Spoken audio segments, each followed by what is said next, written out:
Can you hear me in the back? I like it. Thank you.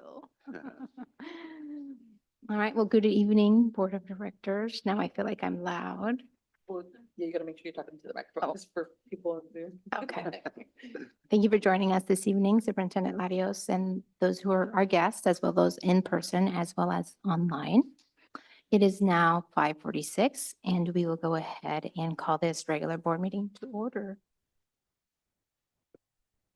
Please join me for the Pledge of Allegiance. Pledge allegiance to the flag of the United States of America and to the republic for which it stands, one nation, under God, indivisible, with liberty and justice for all.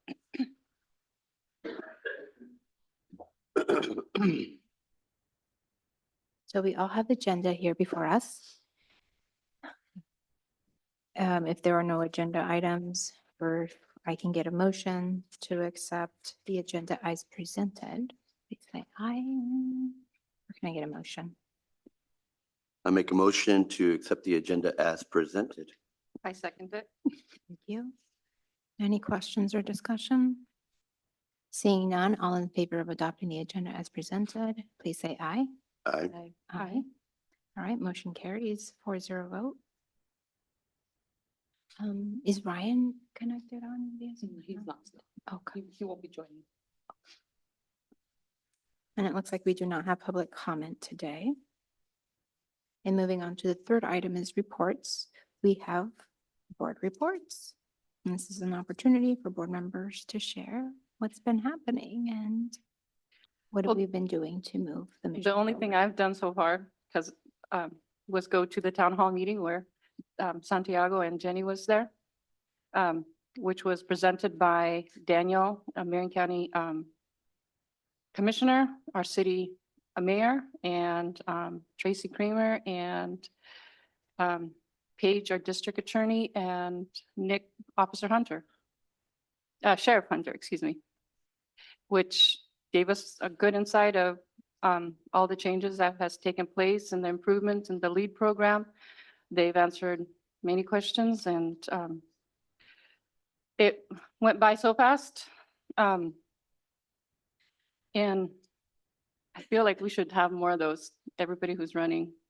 So we get a good insight of what work that our commissioners, our sheriffs doing, our district attorney, how involved they are, how our representative Tracy Kramer is involved in the city of mayor, how he's also involved with the county, Marion County representatives. So that was a very great event. We had to get kicked out because there's still people hanging around.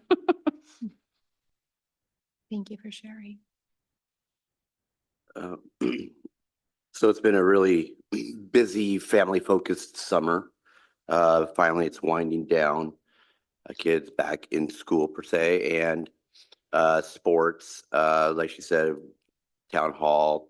But I've been able to attend French Prairie soccer games, sporting events and whatnot. So that's awesome. They're 3-0. Go Spartans. But looking forward to this Friday night's homecoming. If y'all gonna make it, we hope you're out there cheering on the Bulldogs. And so, yeah, looking forward to that and more sporting events. Also looking forward to more webinars and whatnot to build my knowledge in regards to more board policies, rules, regulations, just more skills wise and whatnot. So that's my outlook for this year. Thank you. Would you like to share, Courtney? Well, I attended the open house at the Oh, Woodburn nice. High School, Mhm. and I got to see a lot of the parents there visiting, and I operated one of the raffle tables. So I got to visit with people and entice them to come to the table and fill out a ticket to win. And so that was exciting, and greet people. And so that was a good event. There was a good turnout there. I was impressed by the numbers, and I'm always excited because parent engagement is one of the big things that I really want to see more of. And so that's, one of the big things on my heart.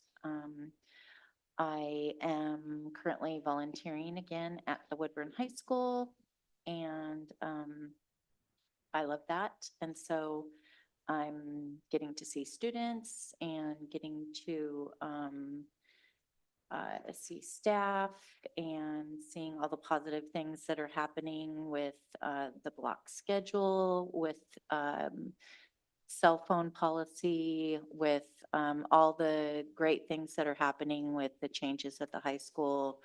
I attended the site council meeting at the high school as a parent and got to hear about all the new things that are moving there and about positive things that are going to be happening at the next meeting, about getting representatives from staff and parents in a really tight knit group to move forward, to make decisions and work together as a closer unit and get the same people coming and grow that unit for site council at the high school. So I'm excited about that.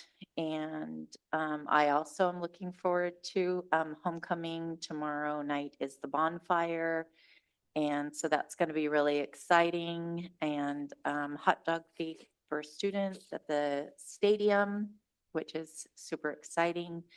And then there's going to be all kinds of action happening at the game besides the game.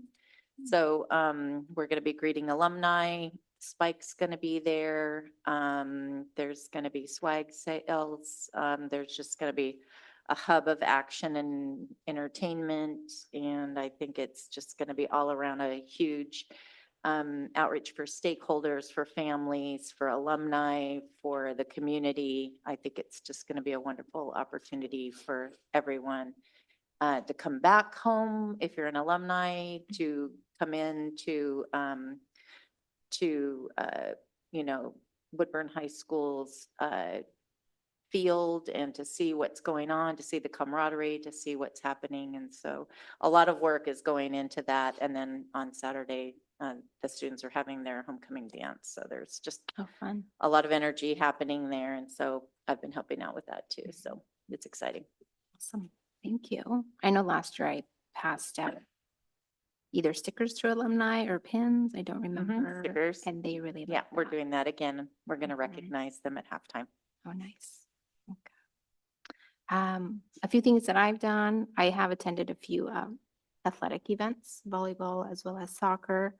But one of the things that I want to highlight that I've been spending more time on that maybe the public doesn't get to see is just doing a lot of like coaching and consulting with OSBA and a lot of hours spent on that.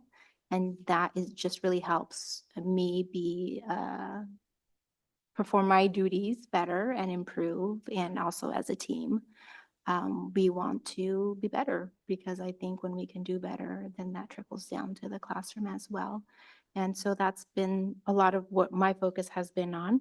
I also just came back from Houston, attended a conference on emergency preparedness related to, it's for all elected officials, but they also focus on school emergencies as well as natural disasters. And so that was just really great to be around other knowledgeable and experts who just pour information, as well as being with other elected officials who sometimes, or who do understand kind of our roles. And it's always nice to be around others who are like-minded. That was what I did. All right. Well, thank you for sharing. Sounds like we were all a little everywhere and busy. All right.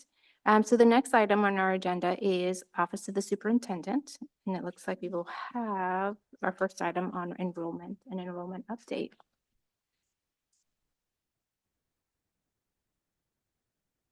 It's a really exciting time of the year with homecoming and just all the activities, the open houses, it's Hispanic Heritage Month this month. And so there's lots of activities happening in our schools with celebrations, and great time to be connected and engaging with our kids and bringing the community into our schools. And something that's on the top of our minds at the start of the year is enrollment. I was thinking about who's coming into our schools, the numbers. And so in the board packet tonight, there's a snapshot in time of what our enrollment looks like now compared to where it was last year. And overall, we see pretty flat enrollment. There are some places like at the elementary level where we've seen an increase in student enrollment, 77 students at the elementary level. This is comparing last year's start of the year to this year's start of the year. So we've seen an increase at the elementary level, while we've seen a decrease at the middle school and high school levels. But overall, our enrollment is pretty flat. We have about 29 more students than we did at the start of last year. So when we see that difference, like, for example, at the high school, like -20, those are students who went elsewhere. Those are students compared to the start of last year. So it might be that we had more students who graduated out than we had who came in as ninth graders. So it's just looking at an overall student enrollment number from last year compared to the overall student enrollment this year. Thank you.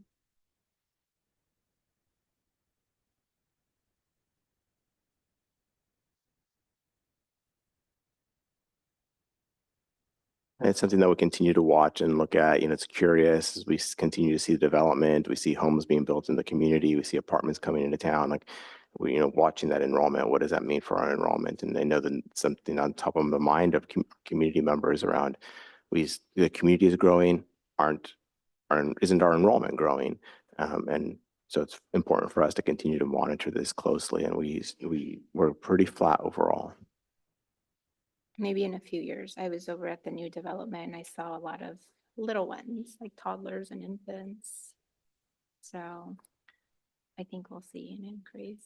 We are hopeful and eager to see increases in our enrollment overall. But this kind of aligns with that long-term growth study that was done a couple of years ago, where we weren't anticipating enrollment growth that was matching the community growth. So we're still watching it. We're eager and hopeful that we'll see something different, but we're not anticipating much growth in our enrollment over the next few years. I know you just shared about the report. And I know that it's been mentioned about doing that in the near future. Will that still happen? Yeah, we did it one last spring, and it was pretty consistent with the one that was done in 2021. So we're seeing pretty consistent projection by different enrollment, different studies.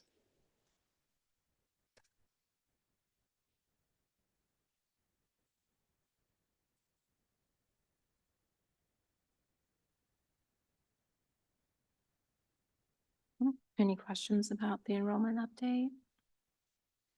Nope, thank you. It sounds like the next item, Department of Teaching and Learning. And now I invite up Director Chapman and Director Christie, who are going to come forward and do some recognitions of some staff and some individuals before we dive into the reports themselves. And I'm going to go ahead and start and then hand it off to Chrissy, to Director Chapman. I wanted to bring forward some people tonight. 2 years ago, the school board approved the addition of 2 RNs and 2 district nurses into the budget. And so that we were able to increase from 2.0 to 4.0 staff as licensed nurses. And it took us a long time to hire, but we finally found 4 amazing nurses. And so I want to recognize them tonight. If you guys would come up here, only 3 of them are here tonight.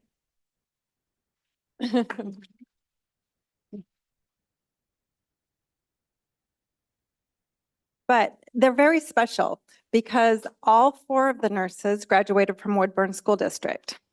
And when interviewing all of them, they all mentioned that they were wanting to come back and give back to this community. And so we're really excited to have them. They've been like a burst of energy for us, challenging some of our systems that we had in place as they're learning the difference between the clinical setting and the school setting. They're teaching me a lot. I hope I'm teaching them some things. And we're working together. We're going to be writing a new health manual. we have a lot on our plate. We're really excited about it. We're doing some work with traumatic brain injury, just really trying to get some systems in place that are going to hopefully support our students better. So let me, and bonus, they're all bilingual. So I just feel, when I brag about them when I go to other director meetings, because we have something that a lot of people wish they did. So this is Bailey Lopez, Omar Delgado, and Angelica Salazar. Lily Vasquez is not with us tonight, but I think she may be coaching. That's another thing. They're all involved in all kinds of things in our district. So we're really happy to have them.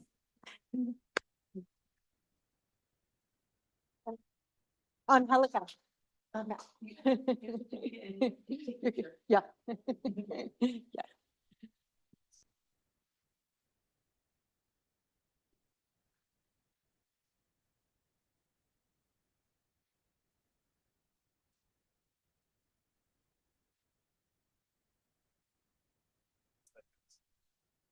All right, squeeze in there.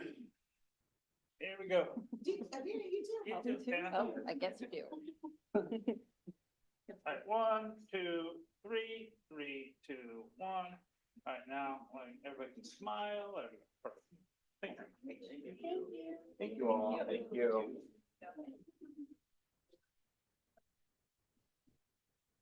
Don't get too comfy. I do.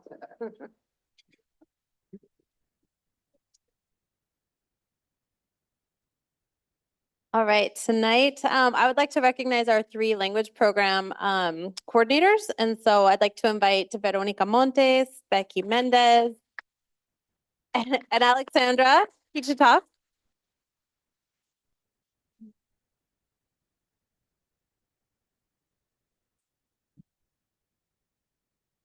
All right, so Becky and Veronica are our Spanish LPCs, or language program coordinators.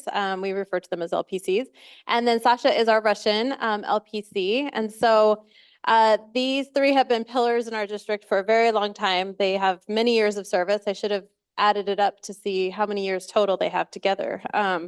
But the language program coordinators are really instrumental in leading the implementation of our dual language programs and supporting multilingual learners across the district. Their tireless efforts to improve program quality and instructional practices have made a meaningful impact on both students and teachers. By working closely with educators, they ensure that teaching methods are responsive to the diverse needs of our students, promoting language development and academic achievement in Spanish, Russian, and English.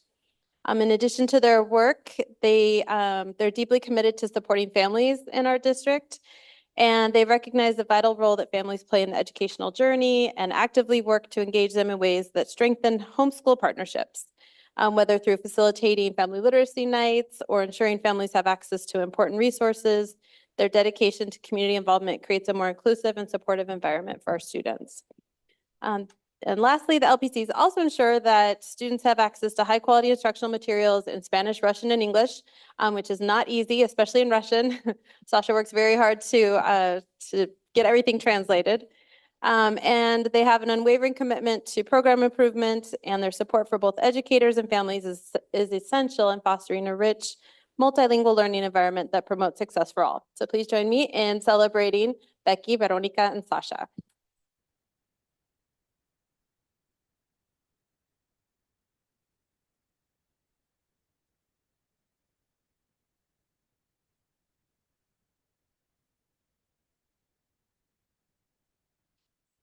That's Alexandra. That's the one.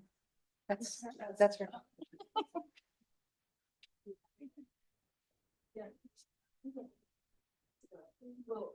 Yeah, I did actually from time to she goes away. So yeah, at the very beginning.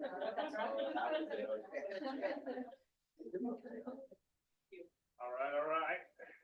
Here we go. 3, 2, 1. 1, 2, 3. Big smiles. Thank you very much.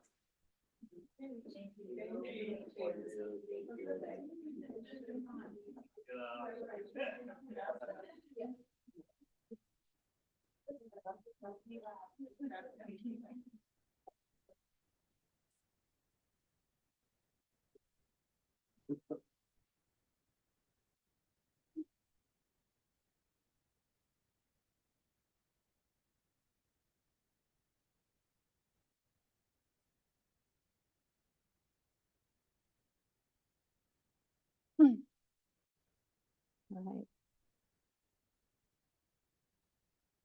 The Director Chapman is going to take some time now and walk us through some of the work that her department is leading, the goals and the work to get there. And so thank you, Director Chapman. All right, good evening, Chair Legaspi, Superintendent Lardios, board members. So thank you for having me here tonight. So I'll be giving you a report on the Department of Teaching and Learning. So on this first part, I listed a lot of the things that happen within the Department of Teaching and Learning. It's a very diverse department that is involved in a lot of work across the district, which makes sense since we're in the business of teaching and learning as a school district. So there are a lot of things that go on in our department. I won't be talking about all of these things tonight, but I just wanted to provide you with kind of a list of some different things that do go on in our department. So last year we worked as a department to develop our why statement. And so it's because we believe quality education is a civil right. We must empower educators, foster trust, and provide resources in order to grow an equitable community, ensure justice, and enable each student's limitless potential. So as a department, we came up with this as our why, and it's something that we believe strongly in. And for this year, we're focusing on 3 different pillars. One is supporting schools with fostering a sense of belonging for all of our students, our staff, our families. We really want people to feel welcomed and to be able to find their place within our schools. The second pillar is ensuring high expectations for all students. We want to have a really high bar for all of our students because we know that they can achieve at high levels. And so we want to give them the resources and the instruction that they need to be able to reach their full potential. And then planning for student success by creating an environment where every student can thrive and achieve their full potential. And so I'll be going through each of these 3 and tying them into the strategic plan goals that you've identified as a board that you want to focus on this year. And so here I've listed those strategic plan goals that I know that as a board you're really focused on. And so I'll make connections between those 3 pillars and the strategic plan goals. So just to recap on the next slide, so these are the 3 pillars that are helping us organize our year, kind of start kicking off the year with a sense of belonging, and then mid-year moving into those high expectations, and then at the end of the year planning for success and thinking about the next school year and how we'll prepare for students and staff in the following school year. So for the sense of belonging, I included the strategic plan outcomes that this aligns with. And some of the things that we're doing in our department to support our buildings with really fostering that sense of belonging for students and staff and families are listed in the bullet points on here. And so the first one is positive behavioral intervention systems. And I know last year you had a presentation that included information about that. These are the supports that and the systems or the routines, the structures that we provide for all students within our building to really highlight and to teach and reinforce with feedback the desired positive behaviors and really have clear expectations for all students. So that they're able to come to school and be a part of a community and focus on learning. And so we are supporting schools with their PBIS work this year and helping them implement their PBIS teams, make sure that they have the structures in place for that, and analyzing data in order to determine which students need additional supports. The Marzano Conditions for Learning. Marzano is our instructional framework, and there are several indicators within that instructional framework that really focus on setting those conditions for learning. So what you're doing within your learning environment to set up a welcoming environment, focusing on building relationships with students, having the high expectations for all students to close the achievement gap, how you're organizing students to interact with content. So you're giving them opportunities to collaborate with each other and work as a team to solve problems and engage in learning. And so the conditions for learning are something that we're focusing on in the fall to make sure that we're setting up those inclusive learning environments where all students can thrive and be successful. And then the professional development for this year, we really are trying to center everything in that emotional health and wellness in our learning spaces to make sure that students do feel that sense of belonging. that they're able to find their place within the school and within the classroom. In our admin meetings that we have on a regular basis, we're spending time with administrators digging into different ways to foster this within their buildings and how to support their teachers when they go back to their buildings, so that this is transforming into the classroom practice. And so, as I mentioned before, we're really focusing right now on building relationships with students, welcoming them to school. The first month of school is so important to establish those relationships so that students can really see their teachers as partners in this educational journey and create that space that is going to be supportive for them. I just got a quick question, just out of curiosity on the fourth bullet point, where it says framework possible collaboration. Could you expand on that, what that means and how that looks? Oh, sure. So this past year, Oregon came out with the transformative social emotional learning framework and standards. And it's something that the Department of Education developed in partnership with multiple partners. And so the Willamette ESD has staff there that are supporting districts with implementing that. And we actually have a meeting tomorrow, which is why I put possible collaboration, because we're meeting tomorrow to determine like how they can best support us with that and what that collaboration could look like. Okay. Excuse me. So I included some pictures here from around the district from our PBIS launches. So every school had like some sort of a PBIS launch. These include things like sharing school-wide expectations with students so they know what positive behaviors we expect to see. They practice routines. You could see some of the kids in the hallway like practicing like how to walk in a hallway. So they go over exactly like this is how you walk in a hallway safely and this is how you walk respectfully. In the classrooms, teachers create classroom expectations collaboratively with their students. So it's really a shared process of determining like what are the expectations. And I even heard of some teachers who had students think about what are the expectations they have for the teacher and how the teacher behaves in the classroom. And so it's to really just focus on creating that inclusive classroom environment. And then finally, just really celebrating and building community. And so throughout the year, the schools engage in a lot of different ways to celebrate students and to recognize like how they are adding to a positive community within their schools. So there's a lot of opportunity there to recognize students.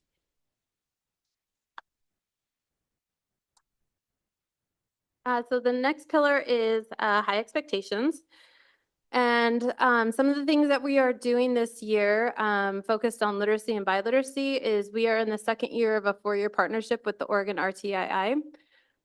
They have a grant with the Department of Education for the state where they go into districts and work with them on early literacy.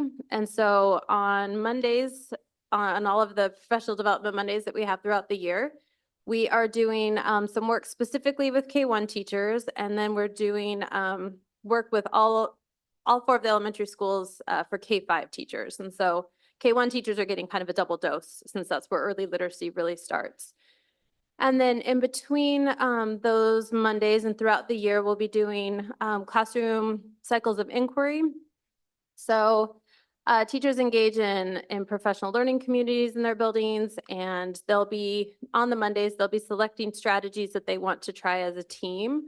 And we will be organizing learning walks as well, where they can go in and calibrate on those learning walks, see each other implementing the strategies that they have selected to implement in their classrooms. And it's an opportunity for them to get in and see each other's practice and learn from each other and collaborate more deeply.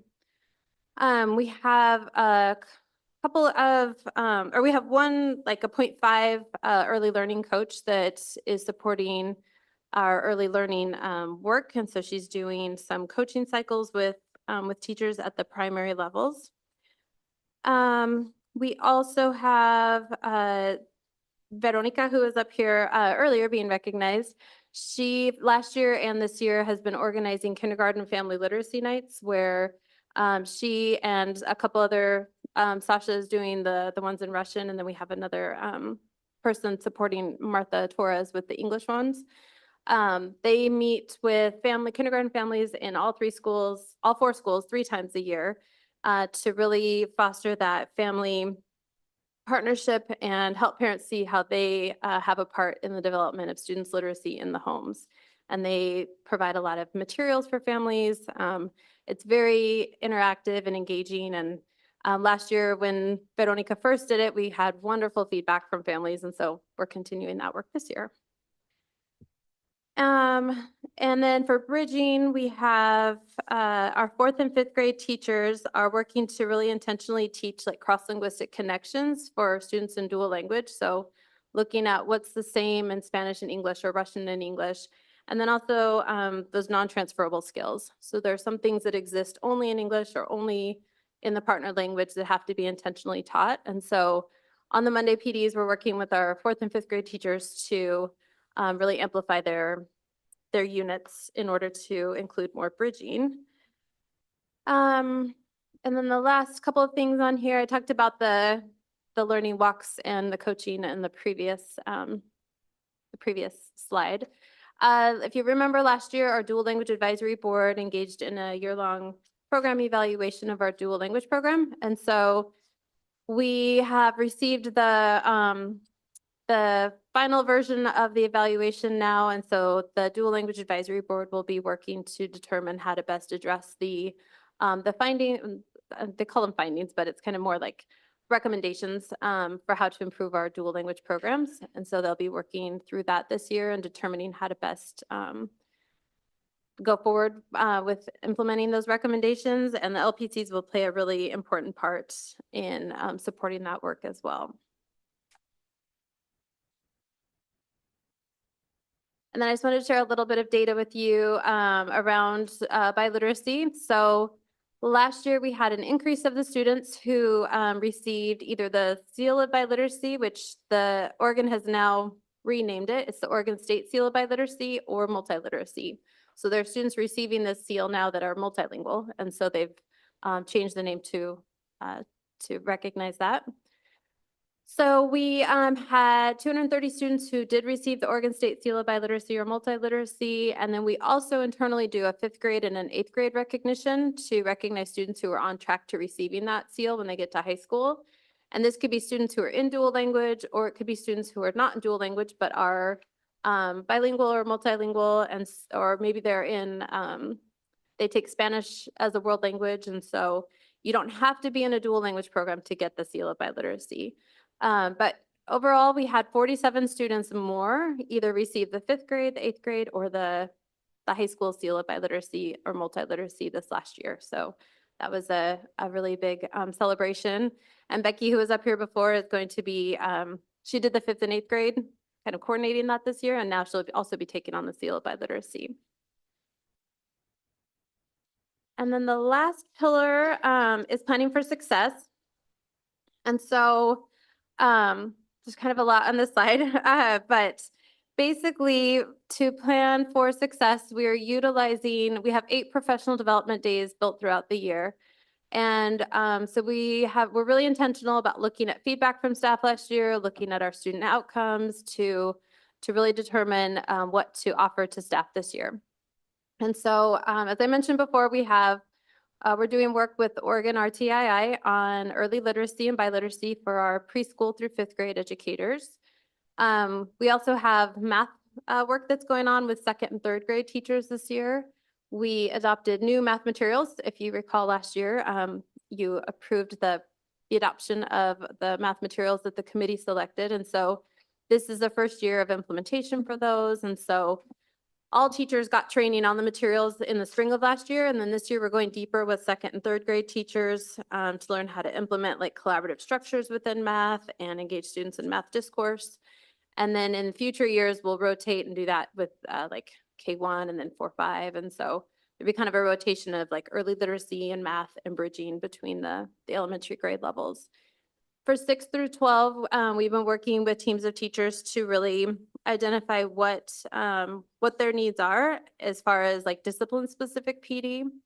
And so they've been identifying what their PD needs are, and then we have teams that are working together to engage learning on the Mondays at the beginning of the day. And then, as I said before, we are organizing learning walks. Oh, we go back just for a second. we are really trying to do a lot of learning walks with staff this year. We get requests for that every year to have opportunities to go in and see each other's practice more often. And so, so we're doing some really coordinated efforts within these different PD areas to have staff, pick strategies they want to try out and then visit each other's classrooms, or something that they learn together to go and like see how they're implementing it together. And then we are still having, every year we get more and more teachers who want to do the dual language specialization, which is through Oregon State University. It's similar to an endorsement. They call it a specialization. And the staff that have gone through that have had outstanding feedback about how impactful that's been on their ability to better teach multilingual learners in a dual language setting. So we have teachers participating in that, as well as getting their ESL endorsements at OSU. And then we're continuing to provide mentoring for students in their first and second years with our mentors. And we also applied for a grant that provides us an opportunity to do a little bit of mentoring with principals. It's pretty limited on what we can do with administrators, but we'll be able to do a little bit of mentoring there as well.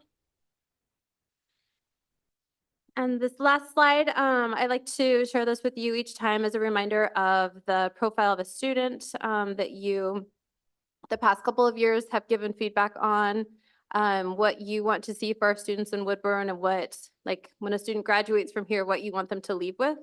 And so I put stars on the ones that really tied to the things that I talked about tonight and the work that we're doing.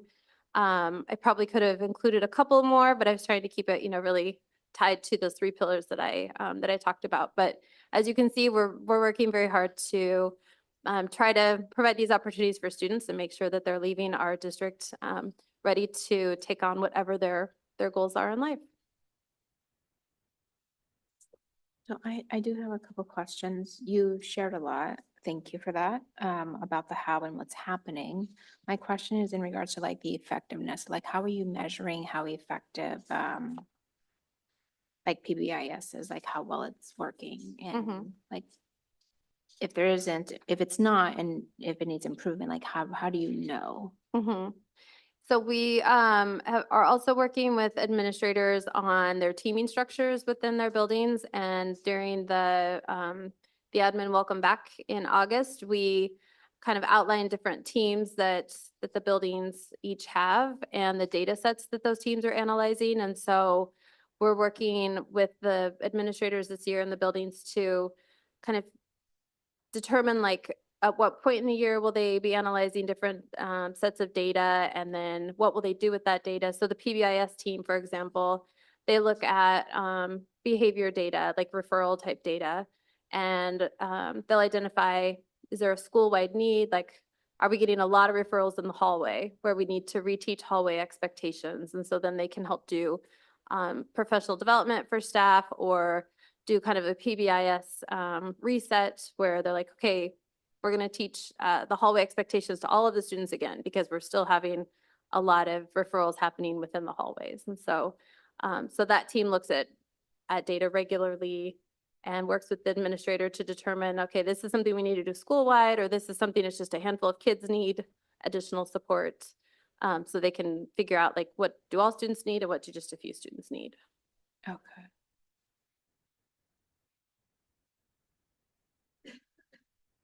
And I do have another question, but anybody else? I guess I kind of going along with the effectiveness. I love the learning walks method. My question is, I guess, how do you gauge that? Because obviously you go and check each other out per se, each other's methods. So what I guess I didn't hear, or I missed it, how do you guys implement when there's various methods assessed and whatnot? Is there a certain practice that you find that, oh, this is actually working? A lot of people really find this method very positive. Is that something that is taken and rolled out to be used? Or, I mean, I guess I just want a little more context or clarity in that regard to see how it's implemented for other teachers and in schools. Yeah, so I can give you a couple of examples. Last year, for example, at Heritage Elementary, they teachers identified strategies that they wanted to try as a team, and they tried those out. They visited each other's classrooms, and then they identified some data that they were going to use to determine whether or not their strategy was effective. And there's a process that you can go through where you're like, okay, this strategy isn't working, like, let's tweak it a little bit, see if we can figure out what will best meet the needs of students, and then look at your data again. And each of the grade level teams, or some of them were grouped by like specialization, but they then presented out to the rest of the staff, and they said, this was the strategy we used, this was the data that we had, and then this one, this strategy really worked. And so that's a way that you can do it, and that Heritage did it last year, because then you can come up with a list of strategies that worked with our students. Because a lot of times you'll get, you'll see all these different strategies and you're like, well, I want to know something that actually works here. And so that was an example of identifying strategies that worked with our students within one of our schools. And then they shared that with the rest of the staff. And then something that we're doing this year with the early literacy work is, last year we had groups of teachers come together by grade level, and they went through the different components of literacy. And so there's like phonics, phonemic awareness, language structures. And then they took the literacy materials that we had adopted the previous year. So they had implemented it for 1 year, and they identified like which parts of the materials would teach that particular skill. And then they also identified routines that they wanted to teach across all of the classrooms, so that students could focus on learning like new vocabulary instead of learning a different routine every single time. And so they're called standards of practice. So now our elementary teachers have the standards of practice that have these identified routines within them. And so now it's more about calibrating and making sure like, oh, are you implementing the routine the same way that I'm implementing it? Or are we doing it completely differently? And then they can look at their PLCs, their data for their students to see, is this routine having a positive impact on students? Are they still struggling with vocabulary? We need to go back and try something different. And so in that case, they already have some routines that they've identified that they're going to try out. And how long does it, I guess it depends, but how long does that usually last? I mean, is it just for the school year, depending? Is there methods that are like, "Oh, it looks like it's starting to work, the school year comes to a close," and be like, hey, remember last year this was working, should we implement that and start off Mhm. where does that make sense? And, Yeah. or is it just month by month? I mean, it all depends on how it's going. Yeah, teams typically, like, we really encourage them throughout the year to keep track of, which things worked, so that year after year, they can have those within their unit plans or unit maps. As far as the standards of practice, right now, we've identified the routines that everyone's going to use. And um, teams will look at their data cycles on a weekly basis. They'll analyze their formative assessment data, kind of like, a little quick check they did in their classrooms. But then 3 times a year, we look at the MAP growth data to see, and you can break that down by different skills and strands. And so that's kind of a larger like normative structure that you can use to look at the data throughout the year 3 times for all students. But otherwise, teachers look at it in their teams more on like a weekly basis to see if it's working. But those standards of practice, those routines, and they would be the same ones next year. Unless we find one that really isn't working, then we would switch that out with a different one and try a different one. But assuming that they all have the impact that we expect them to, then they would use those same ones next year and continue that on, till the end of time. Thank you, because I really like that idea. I mean, you guys may have been doing it for a while, but I'm like, I like that. So Yeah. I just want to understand a little bit more. so. Oh, yeah, sure.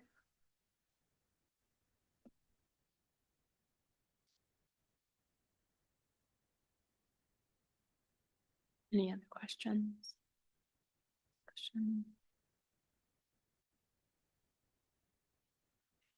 All right. Thank you. Thank you. Thank you.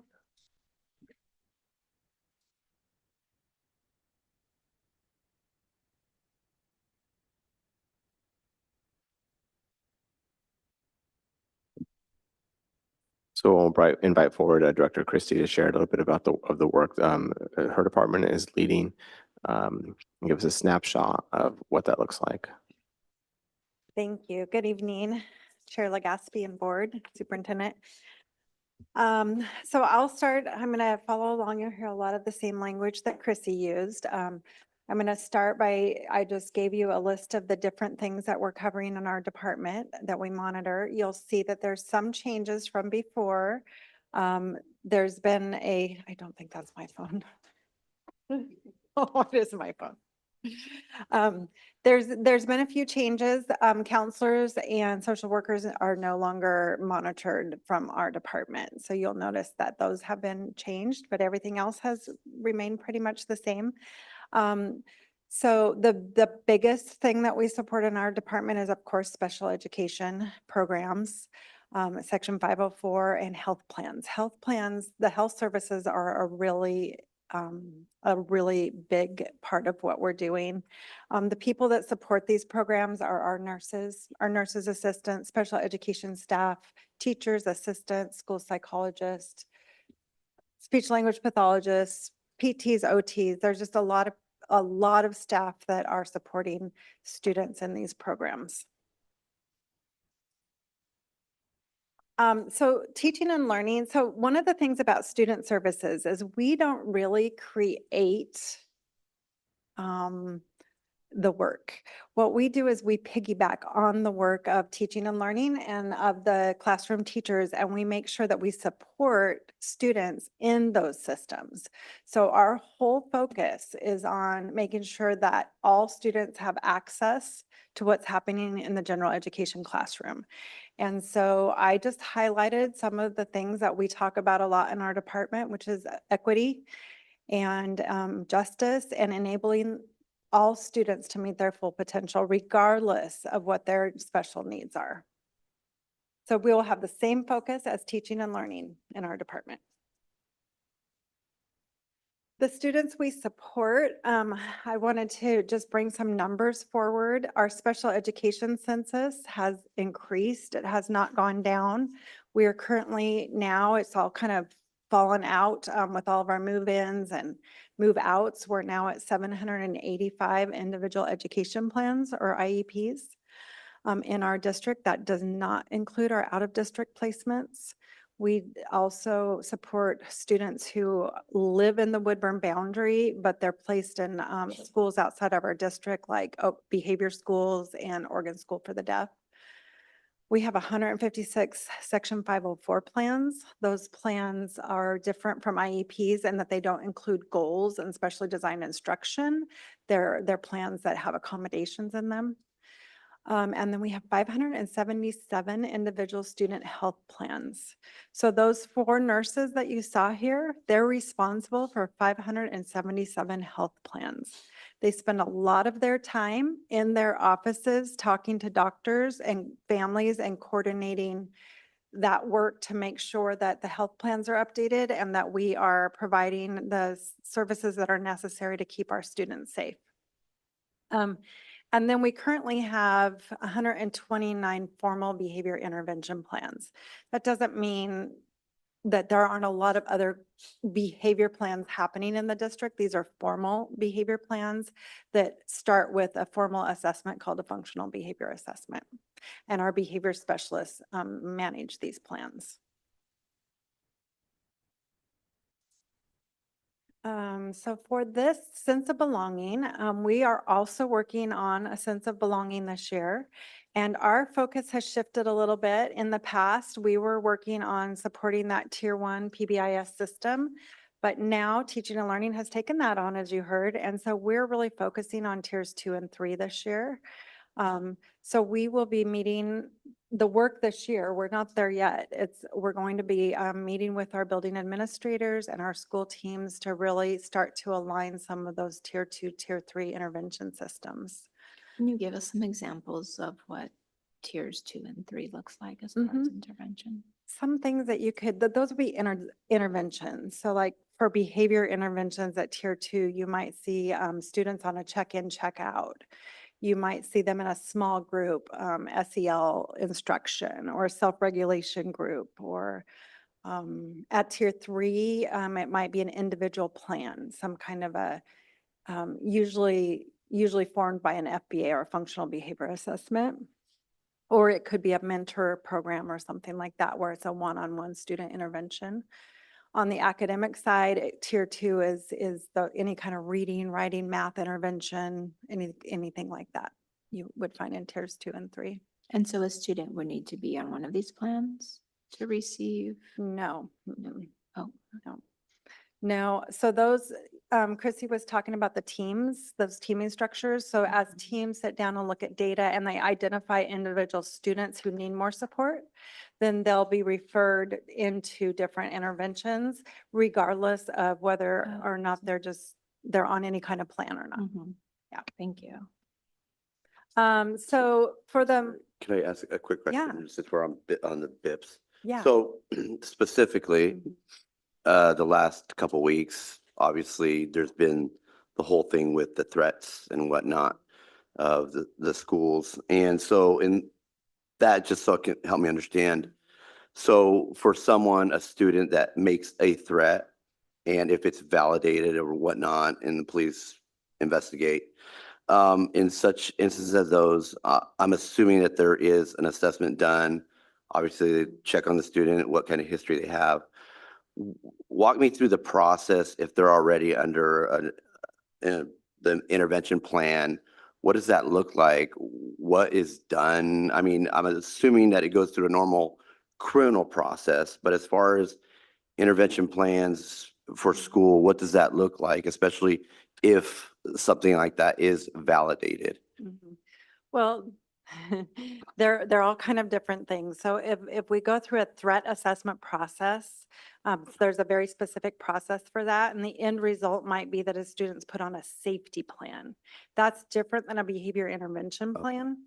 A behavior intervention plan really comes after we see a pattern of behavior. So the student is engaging in these behaviors over and over again, and we know we need to stop, drop, and we've got to figure it out. Then we do a functional behavior assessment, different from a student makes a threat, and now we're doing a threat assessment. And then usually that results in a safety plan, and school administrators are really involved in writing safety plans. Okay. Yeah, different, that's different than a behavior intervention. And that's, I just want to understand the context of Yeah. how it's separated and whatnot. Did that help? Yeah, oh, Okay, definitely. Thank yeah. you. Some of those kids could be on behavior intervention plans. It doesn't mean that they couldn't be on both, but that's not the process for getting a behavior intervention plan. Yeah.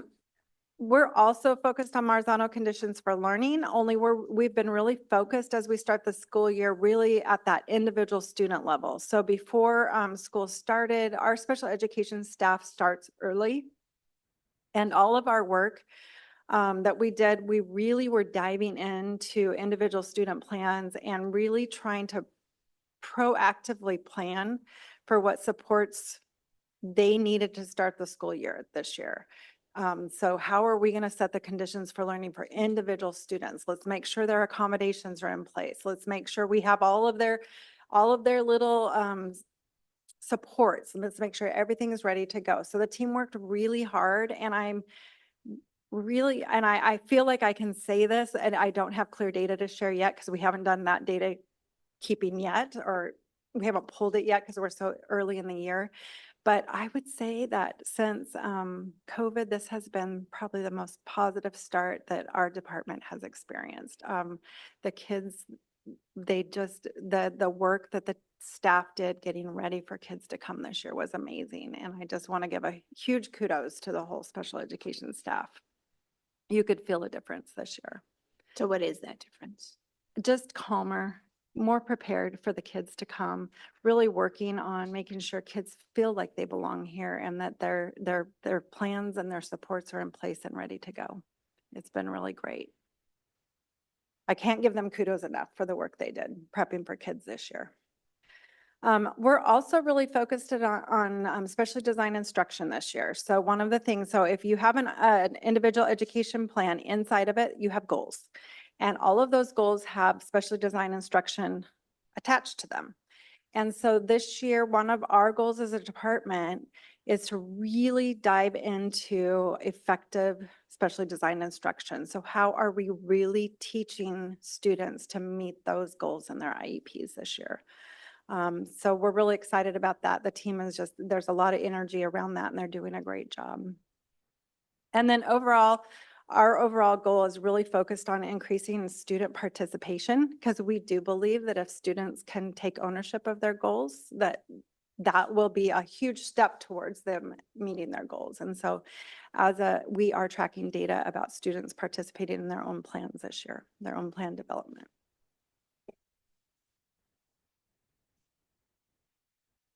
Could you go to the next one? Thanks. So for high expectations, we also are doing a lot of professional development. Some of that started before school started this year.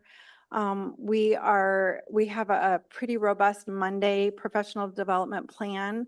We are K through age 21, actually. We are working on a reading intervention this year called UFly. And so we're training that on Mondays. Some of our staff has already implemented for a year and the data is really exciting. The kids that have been in that reading intervention have made great gains. We're also, for students who aren't able to really access that reading intervention, the teachers working with them are receiving professional development around cognitively complex students and what kind of strategies we can use to increase their ability to access education. And then again, that specially designed instruction. We review every single IEP that's written out of our office. It's a lot of work, 785 IEPs. It's hard to keep up, but we do it and we're giving a lot of feedback on data. We want to see the data. We want to make sure that teams really understand how to collect data and how to use it to make decisions for students, how to write measurable goals, and then how to provide services so that kids can meet those goals. And then we have a mentoring and coaching staff as well. We have 2 mentors that are working with our staff. And then planning for success. This is one of my passions. So we, over the last 6 years, have had a grow your own kind of focus in our department, partly because it's very difficult to hire and keep special education staff. As I'm sure you know, it's a really hard job. And all the districts are always hiring and they're always, the grass always looks greener. So it's really hard to keep special education staff. So on the next slide, I'm going to talk a little bit about what we've been doing around Grow Your Own. Our mentor program supports every new to the profession special educator for the first 3 years they're in the profession. And then anytime that somebody moves to a new position or is new to our district, they support them for as long as they need it.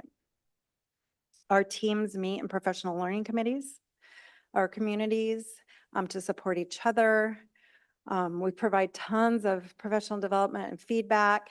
And then I just wanted to celebrate, in this year, I had a couple, 2 or 3 people that had left us because the grass was greener and they came back and they're so happy to be back in Woodburn. And so that makes me feel good because they're people I was so sad to lose and they found out that Woodburn is great and they came back. So I wanted to celebrate that. But when it comes to Grow Your Own, these numbers aren't quite right. I actually left one person off. So we've been partnering with Western Oregon University, and over the last 3 years, 10 of our educational assistants who worked for us for a long time have become actually licensed special education teachers. And then one long-term sub that we had during COVID and in the last few years has also become a special ed teacher through that program, and that's been really exciting. They're doing really great. And that was not an easy thing to accomplish because they were going to school full-time and they were special education teachers full-time for the first time. So that was very hard, but we're really proud of them. They've done a great job. We also have partnered at different levels, not the same level as with Western Oregon, but with George Fox, Linfield, and Portland State, and 5 of our IAs have become SPED teachers through those programs. So there's 17 total over the last 4 years that have become, is it 4? Actually, it might be 6 because 2 of them were earlier. So 17 total and 14 of the 17 are bilingual. And they were all IAs in our district. So we're really excited. They're local. they love being in Woodburn. I think they'll stay, so we're excited to have them. And then we thought it'd be interesting to look at how many of our staff in our department. So I figured it out. Of the student services, like special education staff, behavior specialists, all of that. If we figure it out, it's over 100 staff. But we have, who graduated from Woodburn, 12 licensed staff, 22 classified staff now in the student services staff, and they're Woodburn born and bred graduates. So we're really happy to have them, and they understand our community. They're so great at problem solving with our families, and it's really great to have them. So that's my celebration. What's the total staff in student services? I don't have it right off the top of my head, but I could figure it out for you.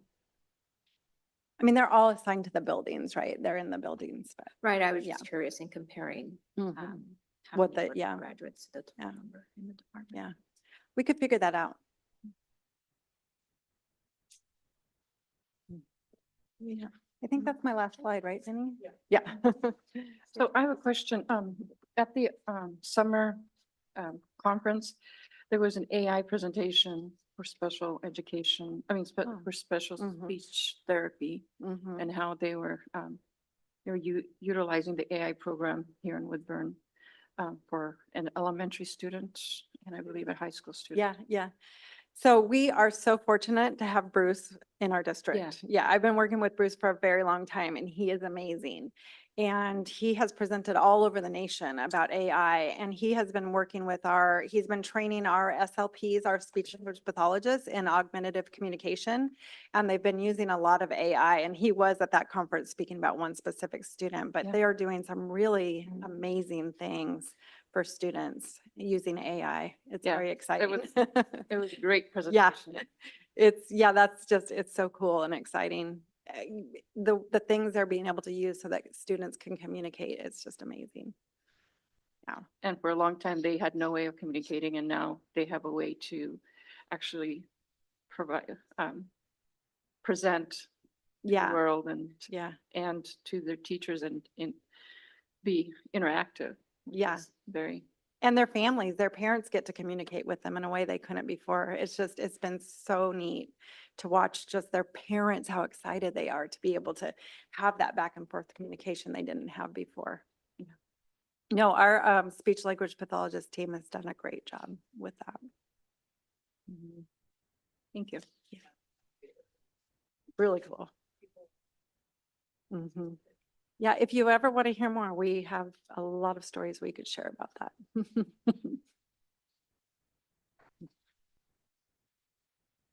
All right, hearing no other questions or discussion. All right. Thank you. Thank you.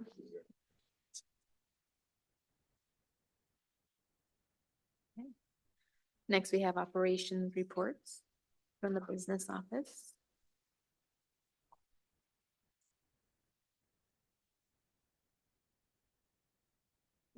Good evening, everyone. I feel like I haven't been up here in a while, so it's good to see all of you.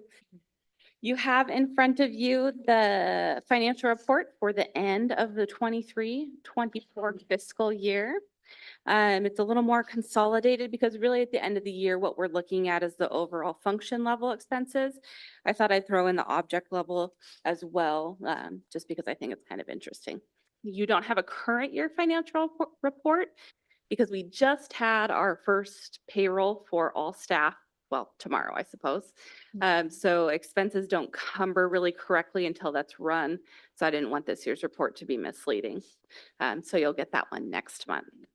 So this is last year's financial report. It is unaudited at this time. Our auditors will be here in the next few weeks. So these numbers are subject to change, just so you're aware. But this is last year's information. So we ended the year in a really good place. As you guys probably recall, the ending fund balance we projected for the 24-25 budget was fairly low. It was really at that tail end of the 5%. We came in ahead of where we thought we'd be, so that's fantastic. That gives us a little better cushion when we move into budgeting for 25-26. So I realize I'm talking about several different fiscal years right now, but the end of this of the 23-24 year has put us in a good place going forward.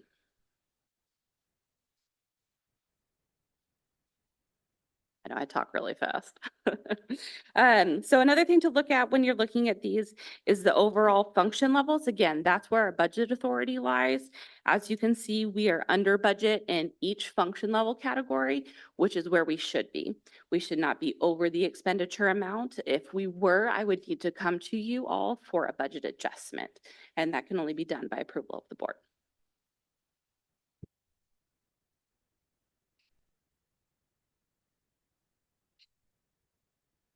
So basically, we're in the green.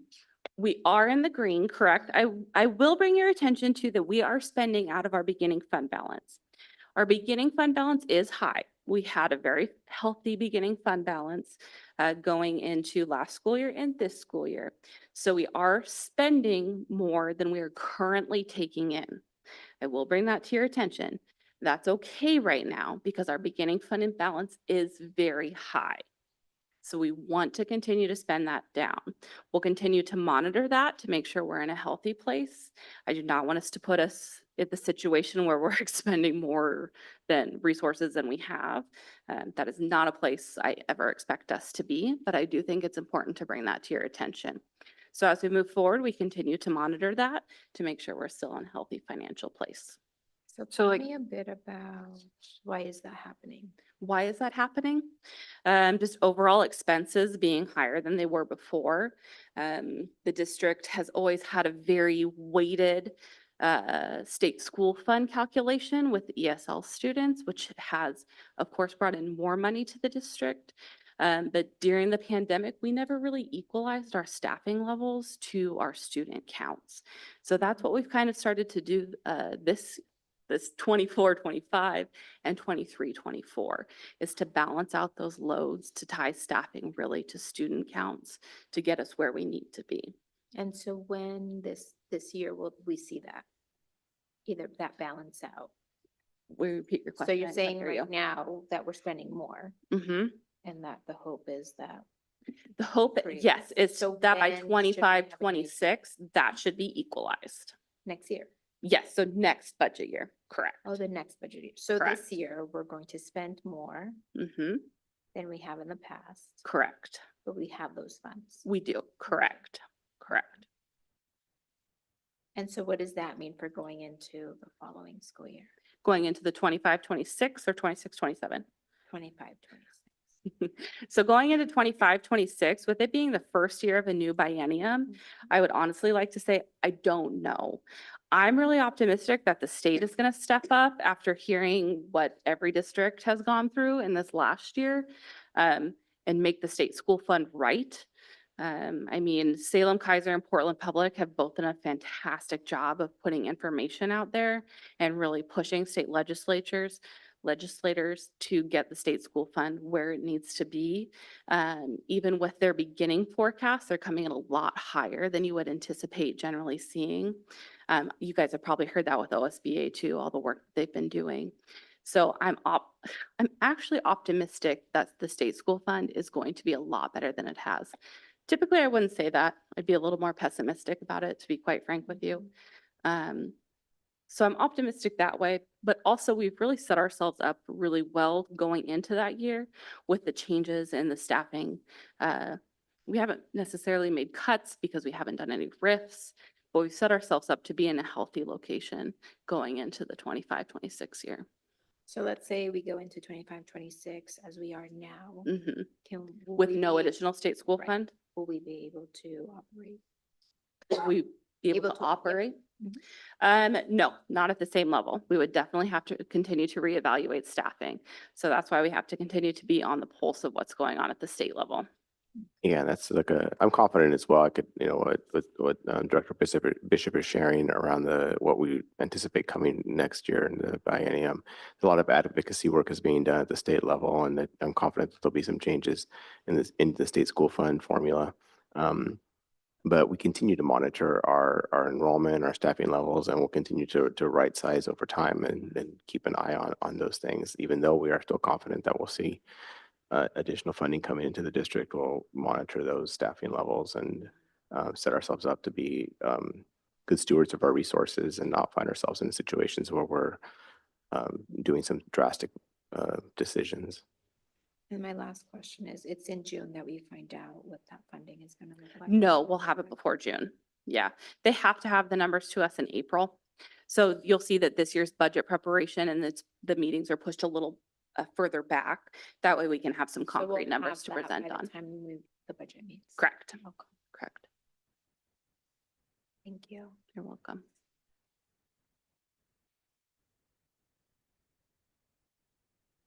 Other question? Thank you. Thank you. Thank you.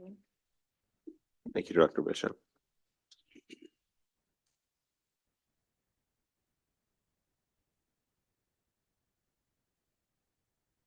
Okay, so moving on to agenda item number 4, we have confirmation items. We have meeting minutes up from August 27th, regular board meeting, personnel, 3 acceptance of gift donations, 4 surplus property disposal report.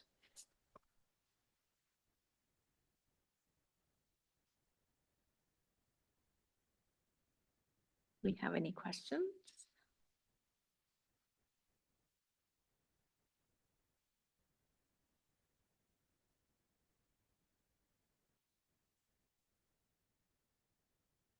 If we don't have any questions, I would entertain a motion to adopt the confirmation items.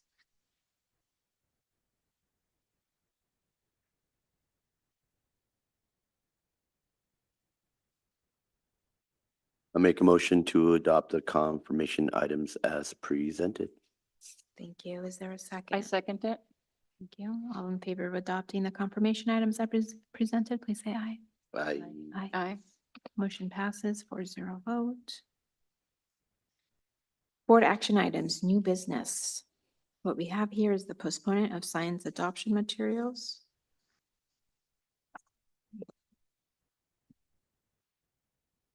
I'll invite back up Director Chapman to share a little bit about the work being done with our science adoption and the recommendation to postpone that for a little bit of time.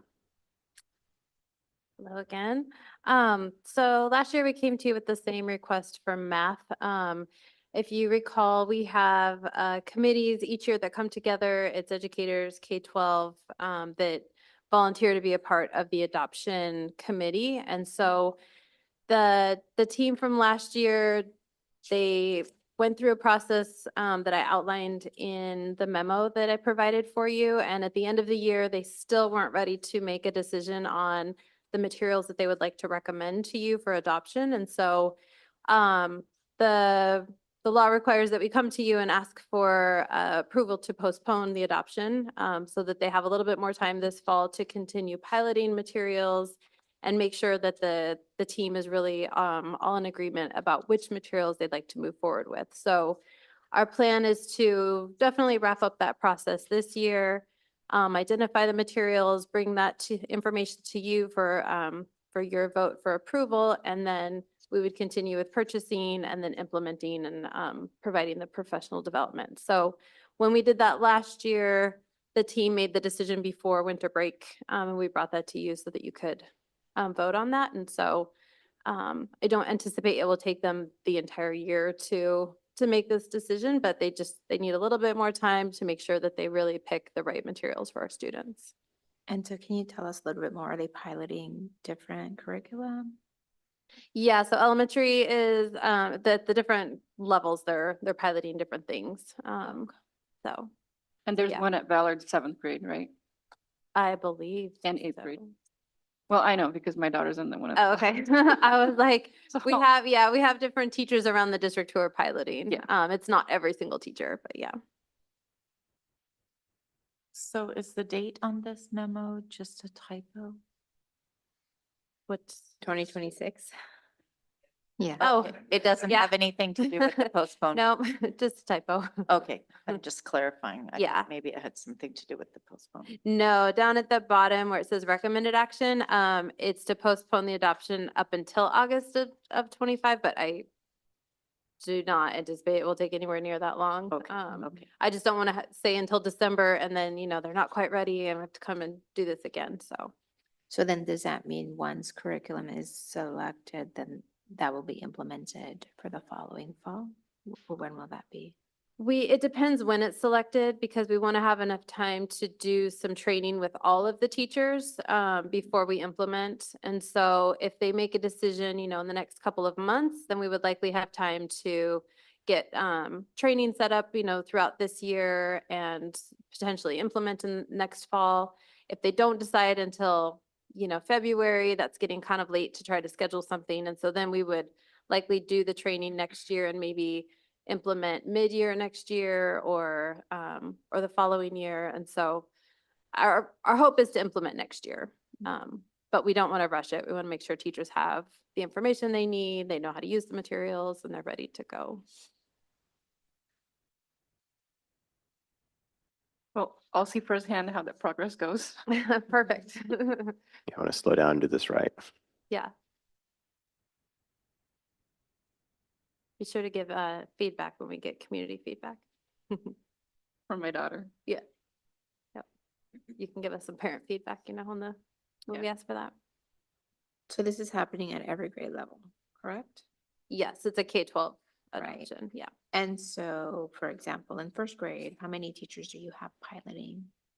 I don't have those exact numbers with me, but we do try to get teachers in all of the language strands and, different grade levels. Mhm. It is, voluntary for teachers to participate in it. We really Okay. encourage as many as possible to do it so that we get a lot of input Mhm. from the teachers, but I don't have the breakdown of how many per grade level. I think I was just curious if you had more than one teacher at every grade level. It would just be interesting to compare, Oh, like their experiences. yeah. On Mhm. the same grade level. Yeah.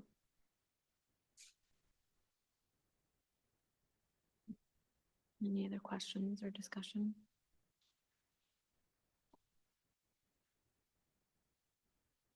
All right. Thank you. Thank you.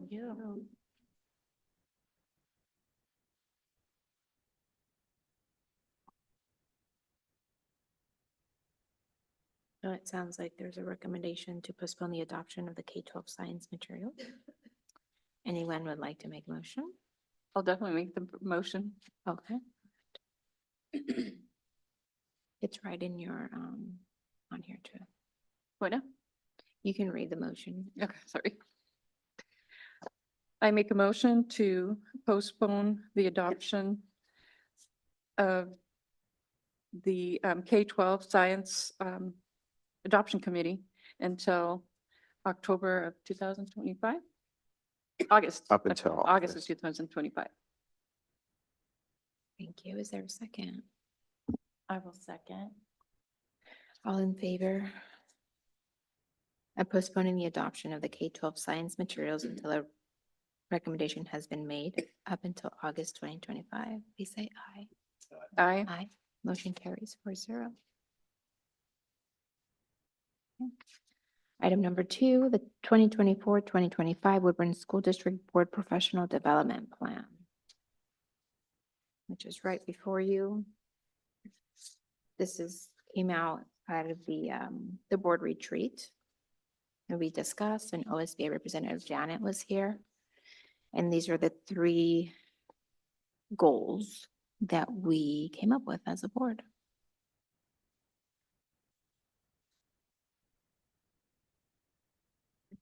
And I believe she will be here too. She's going to be a part of this. She not? Okay. I know, we were wondering that too. Okay, so for the next one, okay. So we have here the 3 goals. And you've reviewed them. Do we have any discussion or question on these? I feel like we went into great lengths at the retreat about these.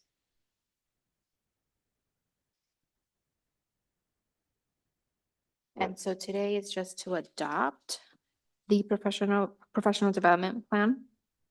And then at our next meeting in April, we will work on creating a plan. So it's almost like these are the goals. And then when we meet again, we'll have a plan in place of what that will look like. So objectives. To execute this. Yes. I see. And then we'll have discussion and we can talk about if we agree and what we would like to modify. So today is just to look at this and adopt what you have before you. And then at the next meeting, we will talk a bit more about kind of like the action steps to carry it out.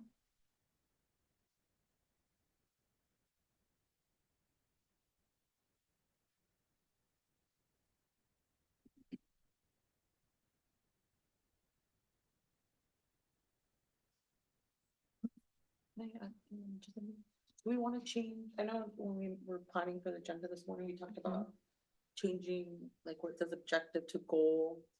Oh, Do you did wanna we do that, not? like on the formal document that you adopt? And bringing it that way, or do you want to keep it as is? Okay, so that can be a question we can discuss. So on here you see objectives. For me, it makes sense to name the goal, which is what is the goal? And then the objective is actually how we're gonna measure, like what are we gonna do to carry out that goal? Does that make sense? So there would be two separate line items. So you're identifying the goal and then you're stating the objective. Yes, so On where how to you reach. hear, yes, so where you read objective on here, Mhm. it would state goal. So the goal for the first Would be one, line one. right, would be to objective is line continue to two. maintain a positive board culture. That's goal one. And then the objective, so, right, sorry, did we agree? Did we say about action step keeping that? Yeah, the actual. I have Yeah. my old- Day, and then we, Yes. That either like call. Yes, so like 3 line items. So one is the goal. 2 is the action step, which is stated here.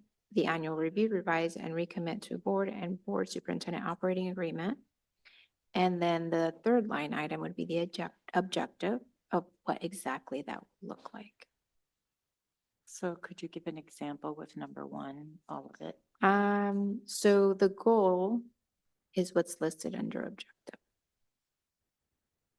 What's listed under what? Objective. So goal Okay, number so your one, goal is to continue and Yes. maintain a positive board culture and climate by understanding key roles.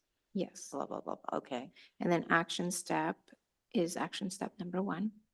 To annually review, revise, and recommit to a board and board superintendent operating agreement to set clear expectations for how the board will operate and work as a leadership team.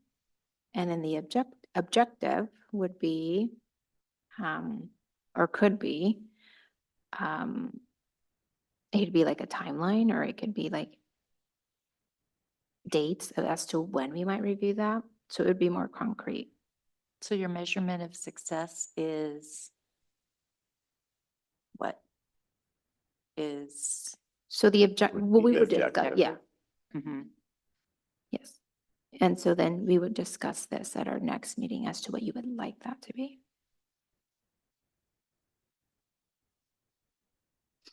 Questions?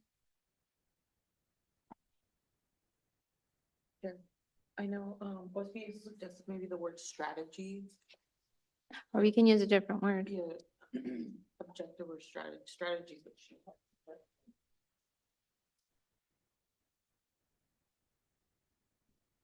Thoughts?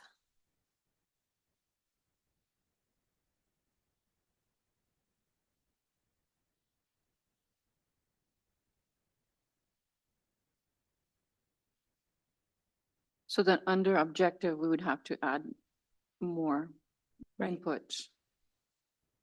So like, let's say the example was to engage in community.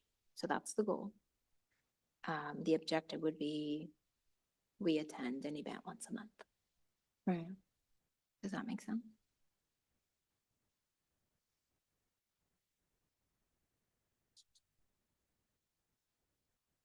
I like the word objective. You can use a different word. Yeah, I mean, it just, That's okay. What would you like to use instead? what do you think, Santiago? How'd she just get here? She just came up. Ding, ding, ding, ding, ding. Yeah. Janet will Now have she's more gonna input. tell us her word. Mhm. She's Hi, here to Janet. discuss on the next item. Oh. It's like, So that was if scary. there is a different choice for word, we can do that. Objective. Resolution? No. Maybe the word, maybe action steps is what needs to be changed because that speaks more like this is what you need to do it. Um,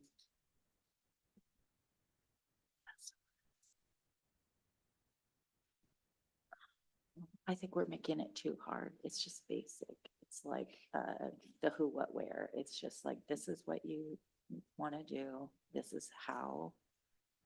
So it's kind of like your strategy, your vision, you know.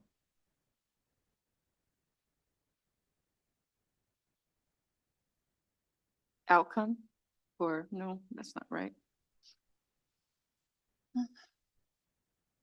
What was the word that you said is sometimes used, Jenny? Strategy. Strategy. Strategy. No.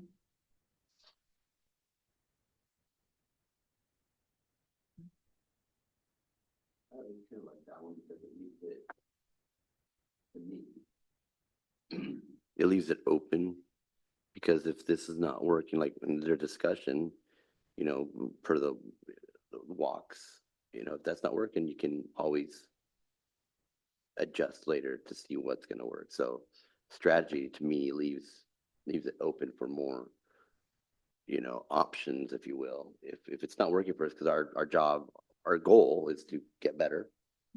The reason why I like it is because it's like, if we're not meeting the goal, we need to huddle up like a team. and go, Strategize, We got to strategize. We tried this. regroup, Let's try to and redirect our plan with, revise, recommit. Look at our clear expectations, look at our operating agreement, redirect, that kind of thing. guide strategy. Re-engage, check out our strategic plan again. Are we doing what we, are looking at? Are all eyes on the same thing? Have a conversation again. So maybe strategy would be a better word. Yeah. Okay. All right.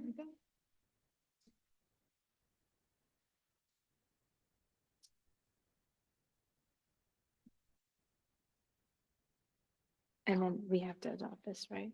Yes. All right.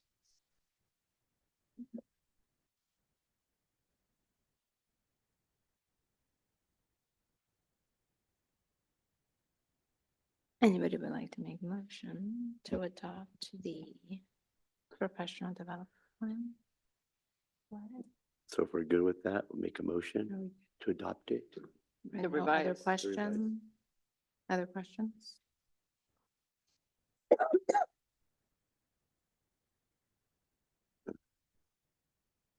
So I make a motion to adopt the revised 2024 to 2025 Woodburn School Board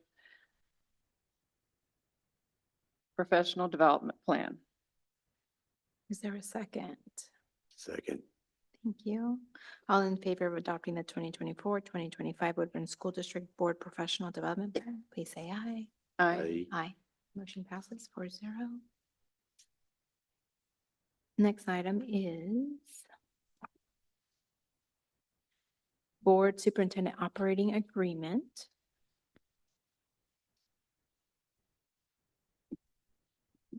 And Janet is here to present and share. Wait, no, No, not this item. not yet. Just want you to jump in, Janet. We are adopting the next one as well. So here before you, you have the Board Superintendent Operating Agreement, which we also discussed and agreed on at the retreat. Janet helped us put the professional development plan as well as the operating agreement together. and it was sent to you for your review. This would be a time for questions or discussion on what you have before you.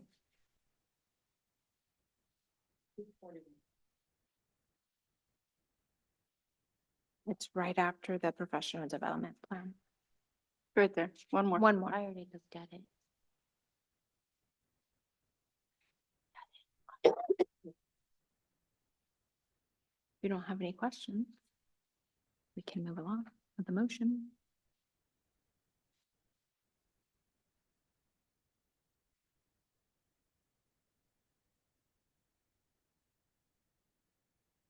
Well, I make a motion to adopt the board superintendent operating agreement as presented.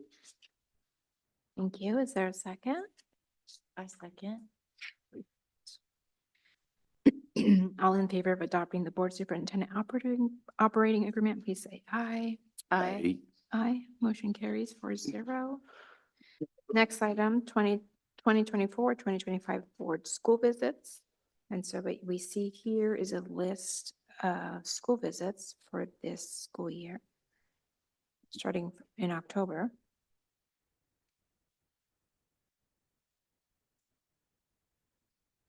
Last year, So- we, Oh, go ahead. last year, we followed the pattern of after school reports, we would go and visit the schools. We want to be just more forward thinking and planning. So provide this calendar in advance so that everybody has an opportunity to schedule, work around it. And it's just really public and transparent about here are the dates when we want to go do the school visits. So having that up front rather than on a month-to-month basis. Thank you. So first we will have a school report. We'll have that school present. And then usually that week, which is likely on a Thursday, we will do a school visit. So like last year, for instance, Heritage and Ballard are right next door, but like the high school and Success, they're a little bit further apart. And we only visited the high school and not the Success school. Is that gonna be, or is it gonna be an opportunity to visit Success? Yeah, the intent here is to visit both the schools that are listed there. So we would be visiting both. Most of them, we try to partner them right together so that we get like Lincoln French Prairie, Heritage Valor, that they're, Lincoln, French Fortune- Prairie. yeah, fortunately, we're just kind of across the parking lot here between the two schools.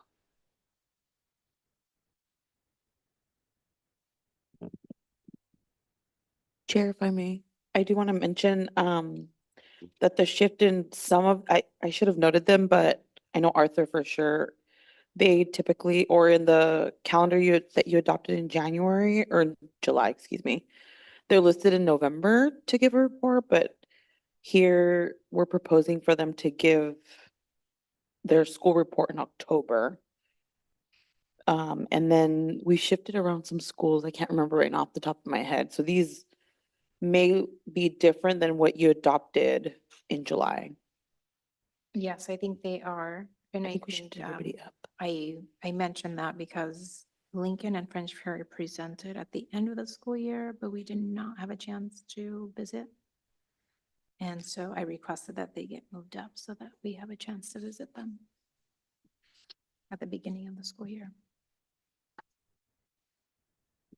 And then one other, for Nellie Muir for December 12th school visit, the time will be 11 to 12:15, since it's just one school you're visiting that day.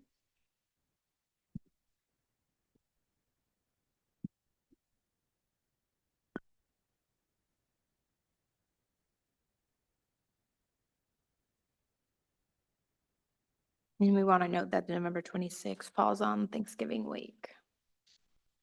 And the following school visit will be not that Thursday, because it's Thanksgiving.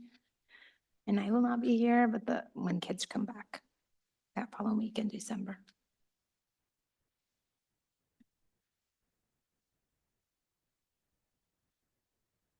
Any questions? This is very helpful. That way more of us can attend versus just one or two or a few. I mean,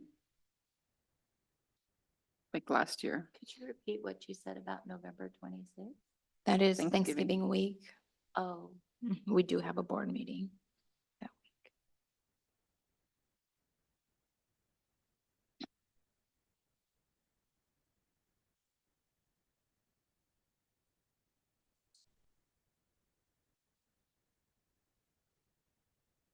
Any discussion around the dates, times?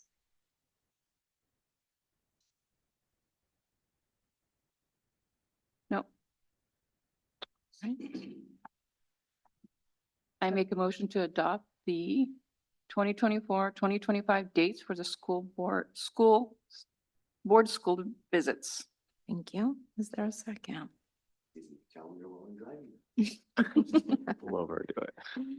You're not supposed to do that. I second. Thank you. All in favor of adopting the 2024-2025 dates for the board school visits, please say aye. Aye. Aye. Calendar invite. Motion We'll send out a carries calendar invite for everyone. 4-0. Thank you.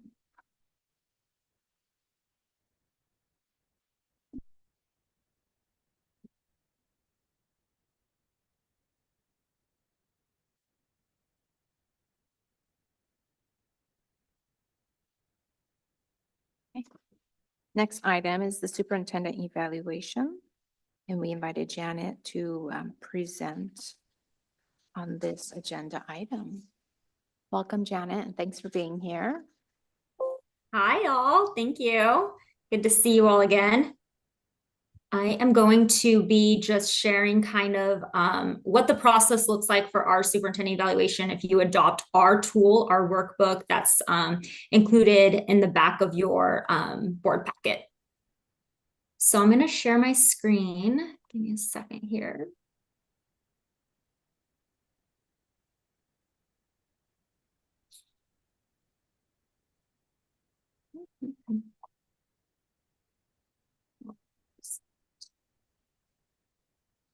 Okay.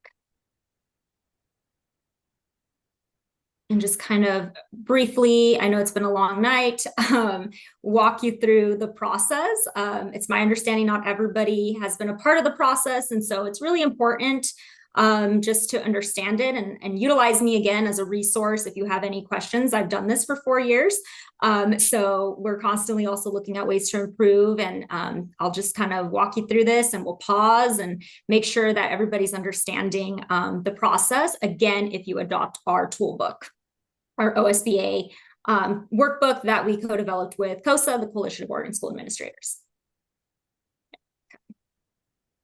So really the purpose, and you've heard me say this before, I've been training you all for a bit now, is, you know, the reason to do a superintendent evaluation is really to strengthen the board superintendent relationship, clarify roles. And what I mean by that is this is a really important role of the board, right? You hire the superintendent, and so you need to evaluate the superintendent's performance, right? This is how you hold the system accountable, which I've been talking about. So I'm not going to go through all of these, but just kind of you can glance over and see, again, it's a great way to hold the system accountable, set clear expectations, and clarify roles. Okay. So the recommended steps before, you know, adopting even the tool, if again you decide to use our workbook, is to first review policy and the superintendent contract, just to make sure that whatever timeline you adopt aligns with the deadlines that are included in either the superintendent policy, the evaluation of the superintendent policy, as you see up here on the screen, and the superintendent contract. In your policy, I do want to highlight a few things. I'm going to be discussing them in a moment a little bit more. As it says here, you get to decide the criteria, which is what we're going to be discussing as part of our tool, what criteria is included in that. The superintendent evaluations can be conducted in executive session unless the superintendent requests that those sessions be in open sessions. So it states that in your policy. And so just wanted to make sure everybody's aware of that. And then, of course, I'll be talking about this. They're called check-in meetings, and I'll explain what that means. But that's really just a way, as it says in your policy, at the board's discretion, it may notify the superintendent in writing of specific areas to be remedied. So an opportunity for the superintendent to correct any problems that arise. Okay, and again, I'm going to talk about what that looks like as part of our process, which we do recommend that leading up to the evaluation that you do some check-in meetings. Okay, so I'm going to dive into our workbook. It's a long workbook, and so I'm kind of condensing this and giving you a high level overview of the tool and what criteria or parts we recommend that boards utilize when they're doing a superintendent evaluation. And then the last step is adopting a timeline. Okay. So our 5-part is based on part 1 is the standards. Superintendent goals optional, but we do recommend that that be included as part of the evaluation. Evidence of performance or artifacts, and again, we'll talk about these in a moment. And then targeted feedback survey, again, another great way to get additional information to help you with the overall superintendent evaluation. This is an optional piece as well. It is a separate service, and I'll give you a little bit more of an insight of what that entails here in a moment. And then the public evaluation summary. It's not really a part or a criteria, it's more a recommended step. And I will show you what that looks like as well. So our criteria, whatever parts you adopt, you can adopt all of them, or you can adopt, we do recommend you adopt the standards. Like I said, there's some optional pieces though, if you use our tool. But when you are, evaluating on the criteria, it's based on a rating system. This is the rating system. You see it included in the workbook as well. It's a 4, it's rated 1 through 4. Really, focusing on some key words when you're rating. The 4 means like routinely, you would say they're a model for others, for other superintendents. 3 consistently meets, 2 occasionally, and 1 does not meet. I also like to tell boards when you are doing your ratings, and you as a board will get to do your individual ratings, which is really to help you when you're having a discussion as a board, because you do have to speak with one voice and come to a consensus of what that rating will be for the standards and all the other additional parts that you decide to be a part of the evaluation process. But what we recommend is you really focus on a whole number, not a rating of 3.5. And that's just, again, to just help so that you are overall giving a good rating and coming to a consensus of what that is. So you'll get an opportunity to discuss as a board kind of what you think the rating should be and your rationale for the rating. Okay. So the first part of our toolbook is the superintendent performance standards. There's a total of 8 standards that you would rate the superintendent on, again, on a scale of 1 through 4. And these are based on professional standards. And so, as you look in our workbook, you'll see a total of 8. So first one, visionary district leadership. As an individual board member, you would give a rating and come prepared to discuss the rationale or comments. So when you're doing your individual ratings on the superintendent's performance for the standards, what I suggest is that in the comments section, it be like 1 to 2 specific examples. Again, the reasoning why you think the superintendent deserves this rating for this standard. And when you are doing the rating, making sure that you're focusing on reading all the descriptors listed underneath the standard to give a rating of that standard. It's not honing in on just one descriptor, really read all of them and then give your rating. And the superintendent gets to do their individual rating too and share that with the board, essentially kind of let the board know what they think their rating should be as well. Okay, so there's 8. So you would just go through and complete that. And I'll talk about when that gets done in the timeline. The second part or criteria of our tool is the superintendent goals, which again, we recommend. It is optional. If you decide to include the superintendent goals, it does need to be agreed upon at the beginning of the cycle, like you're all doing now. So if you agreed for this to be included, great. It needs to be developed collaboratively. So the superintendent can create them and the board gets to look at them and you get to agree upon them collaboratively.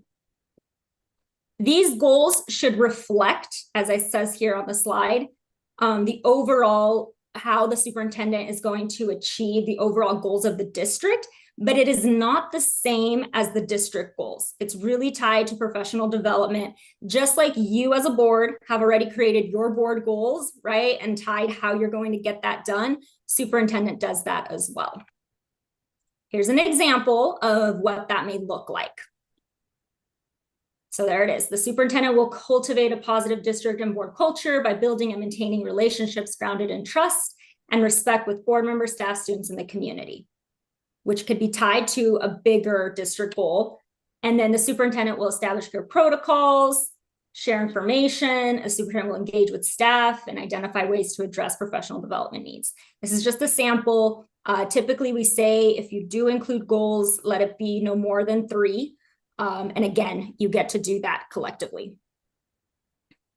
And similar to the standards, if you include it as part of your process, as part of the criteria for the evaluation, you would do a rating 1 through 4. Okay, and include your comments.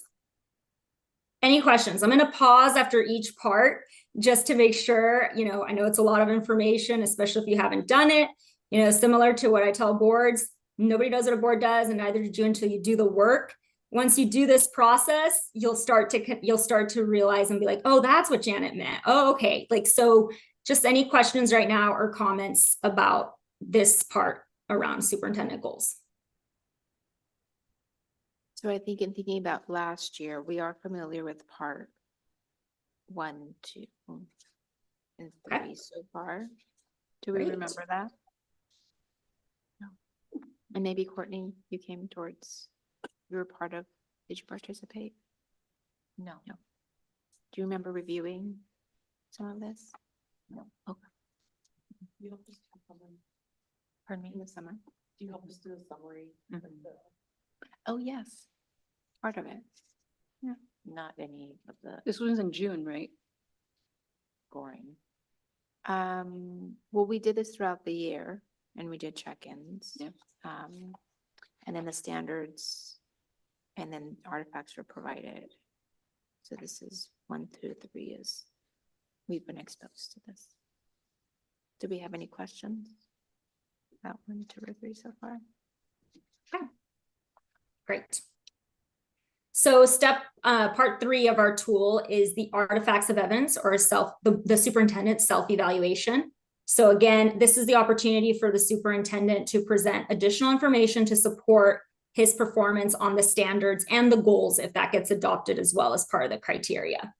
In our workbook, we have a lot of examples of what those artifacts may look like. That they don't have to look like this, but these are just some samples of what the board can expect. And Juan, you can utilize this as a resource as you're collecting your artifacts. There are examples for every single descriptor listed underneath each standard. So it's a really great resource. And again, during the check-in meetings, maybe you could even say, I'm going to provide these artifacts. Is that good? Or, that's what those check-in meetings are for too as well. Okay. So I just gave you a couple samples there, but they're all listed in the workbook. Okay, this part 4, the targeted feedback survey, is optional as well. But again, it's another way for you as a board to get additional information. Sometimes when you're looking at those standards, you may not have direct experience or observations to that standard. So you may want further input maybe or insight from staff or the community. So that's what this part is for, is to give the board additional information on the performance of the superintendent. So it is optional. It's called targeted because you get to survey a targeted group of stakeholders. You as a board and the superintendent get to agree upon a list of individuals that will receive the survey. So you get to decide a list of community members and a list of staff members. The number varies depending on the size of the district. And as your facilitator, I would help you kind of determine a good number. So that way you get enough data to be able to again, have additional information that will help you with the overall evaluation. So we do recommend, though, that those participants have regular interaction with the superintendent so that they can give insight into the performance of the standards. So if you decide to utilize this part, this is a separate service through OSBA. We own the survey, so it's proprietary.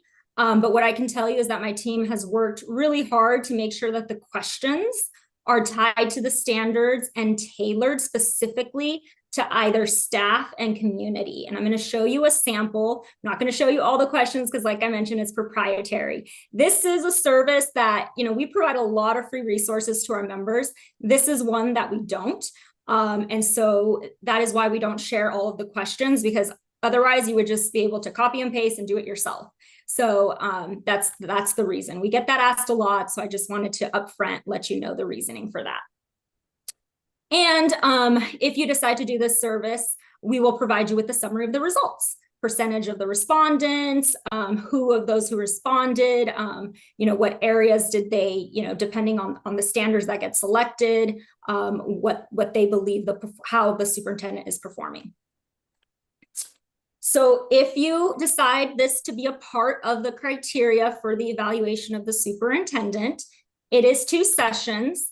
There is a planning meeting that happens in open session where you, the board, and the superintendent, like I mentioned, get to decide the standards. We don't suggest all the standards get selected because we don't want the survey to be overwhelming.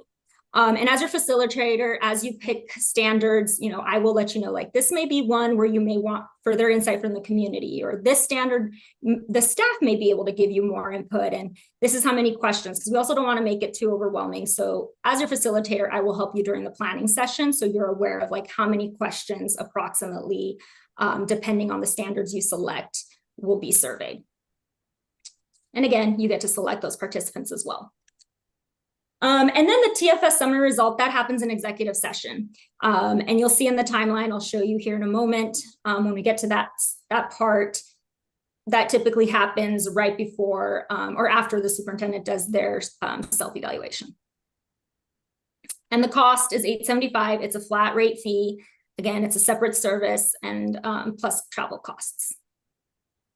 So I'm going to show you a sample of the questions so you can see how they're tied to the standards.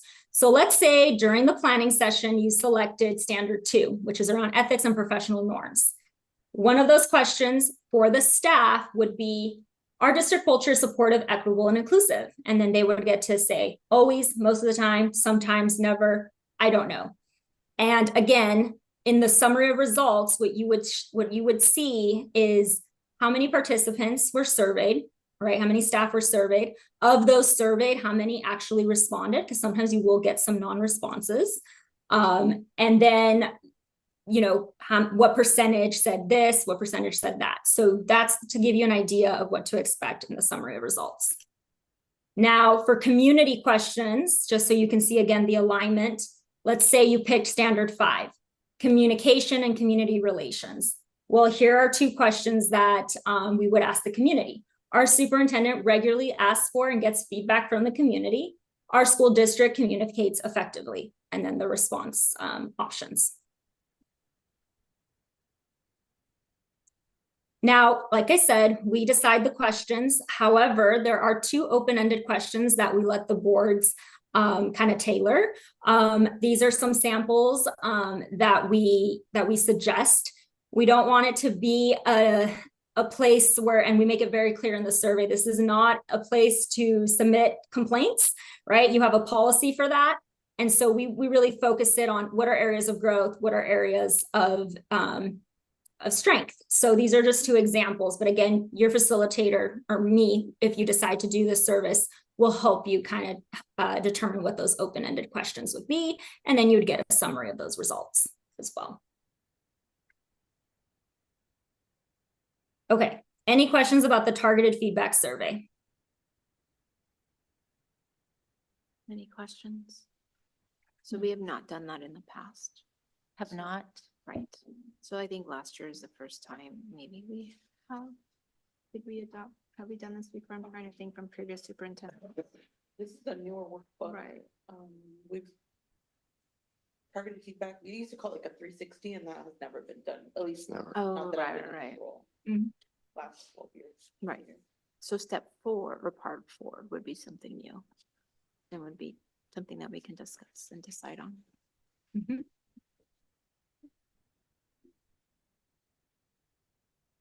Okay, it looks like we don't have any questions right now. Part 5. Yeah. So part 5, again, it's not really a criteria, it's more a recommended step, and you'll see it listed in our workbook, is an evaluation summary.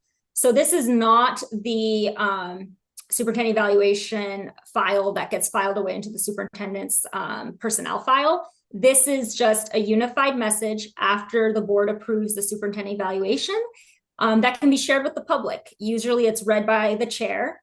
It's very high level. I'm going to show you an example to just let the community know that you completed an evaluation. You don't have to do this. It's completely optional. Some boards like to do it, some don't. So again, kind of up to you what you want to decide.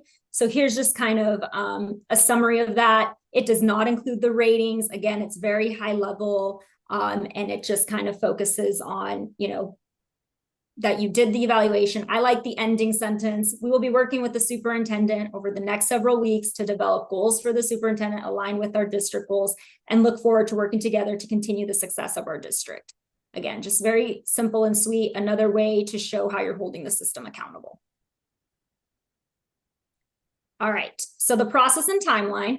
I mentioned check-in meetings, and I think that is a really great best practice.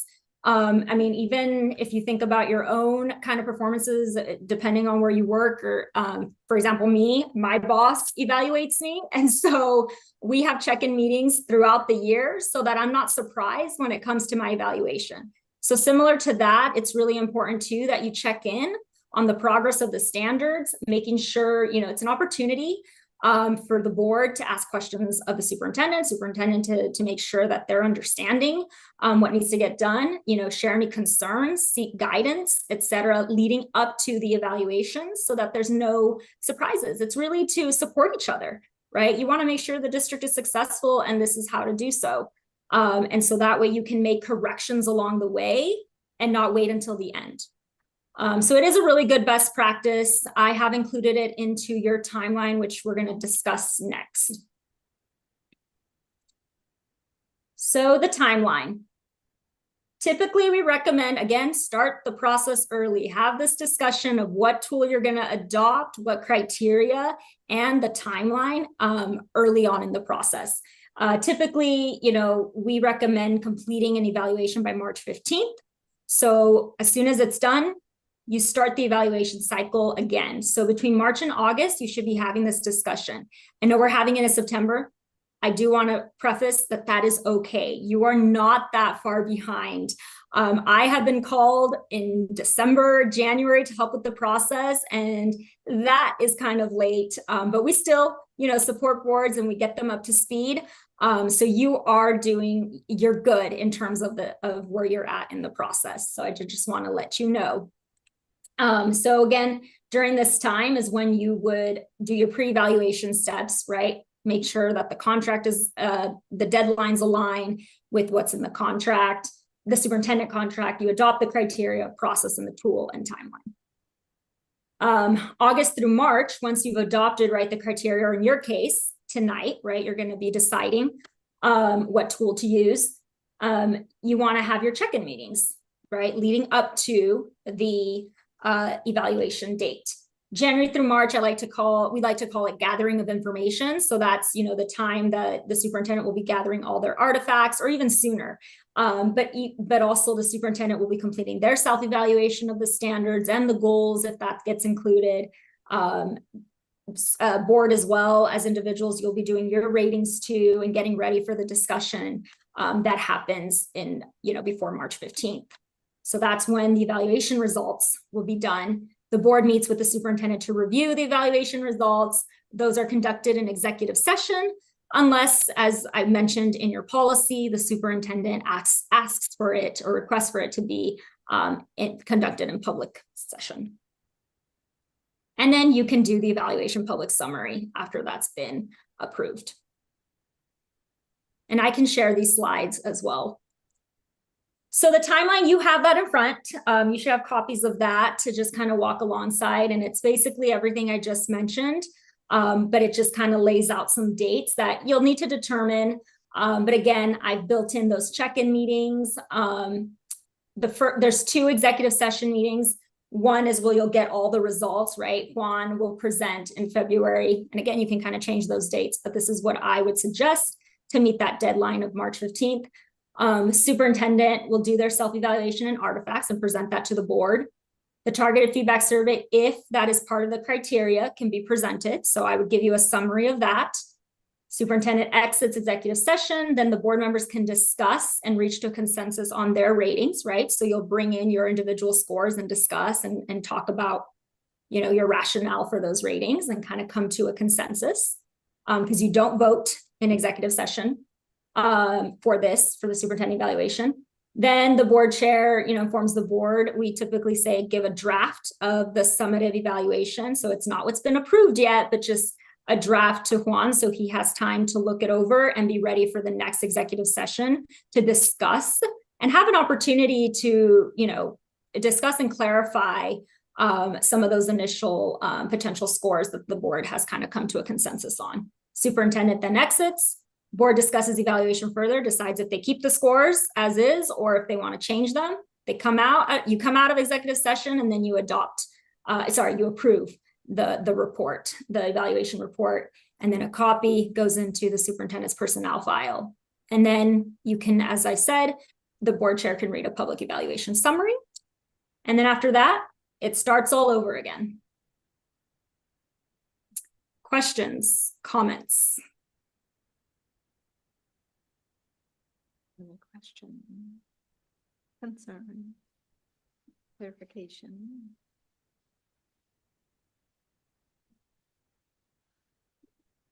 It looks, yeah, So, this is exactly what you used last year? yes. And did you do it exactly like Janet is talking about? So I mentioned that the step number, the target survey, we did not do last year. Was that the only piece? There's some nuance differences that Janet was presenting that we didn't quite engage in last year.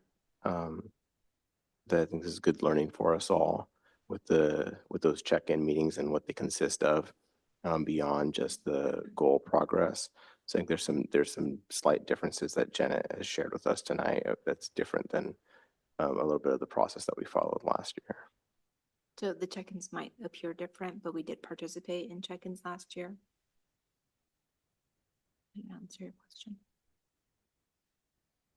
So to me, the really big new step here would be part 4, which is targeted feedback.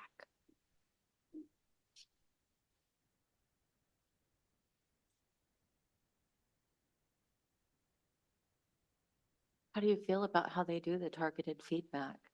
I don't like it. Well, They let the board select 2 questions to ask. And then they select all the rest. Right. So if, You can ask Janet that question. She can Yeah. respond to that. yeah, but I mean, we're the decision makers deciding if this is something that we want. Right. Well, this is the time to ask her questions and then we can discuss if this is what we So want. Janet, in Mhm. regard to the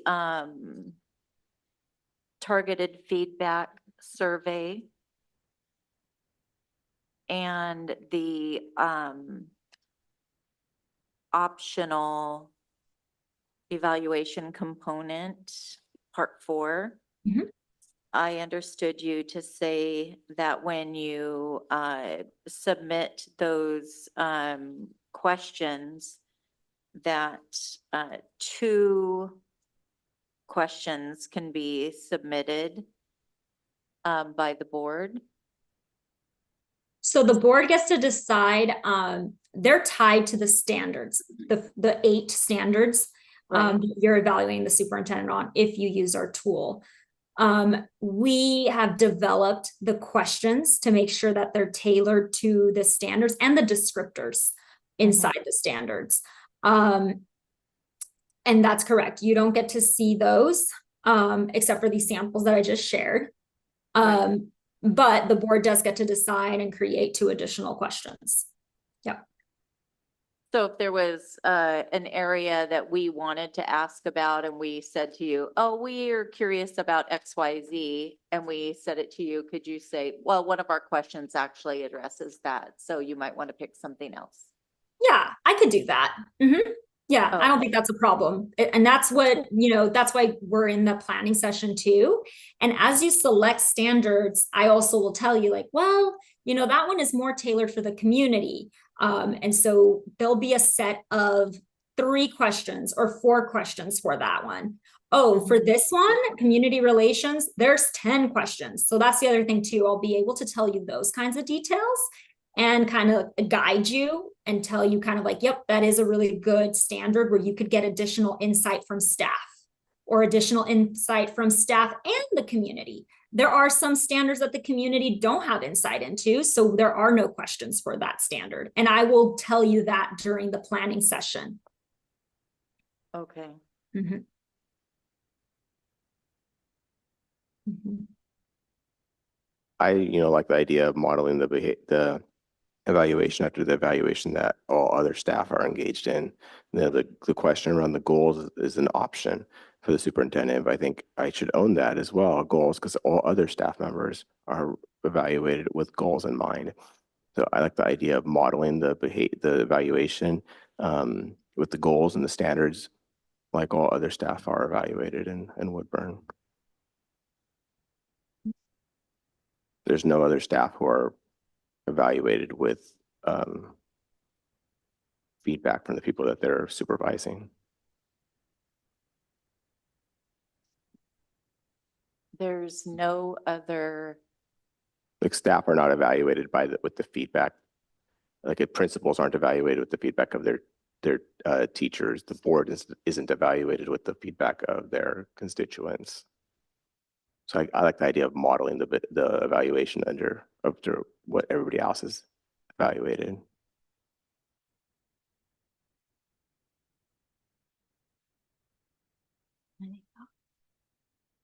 Or other questions for Janet? She is unlimited time.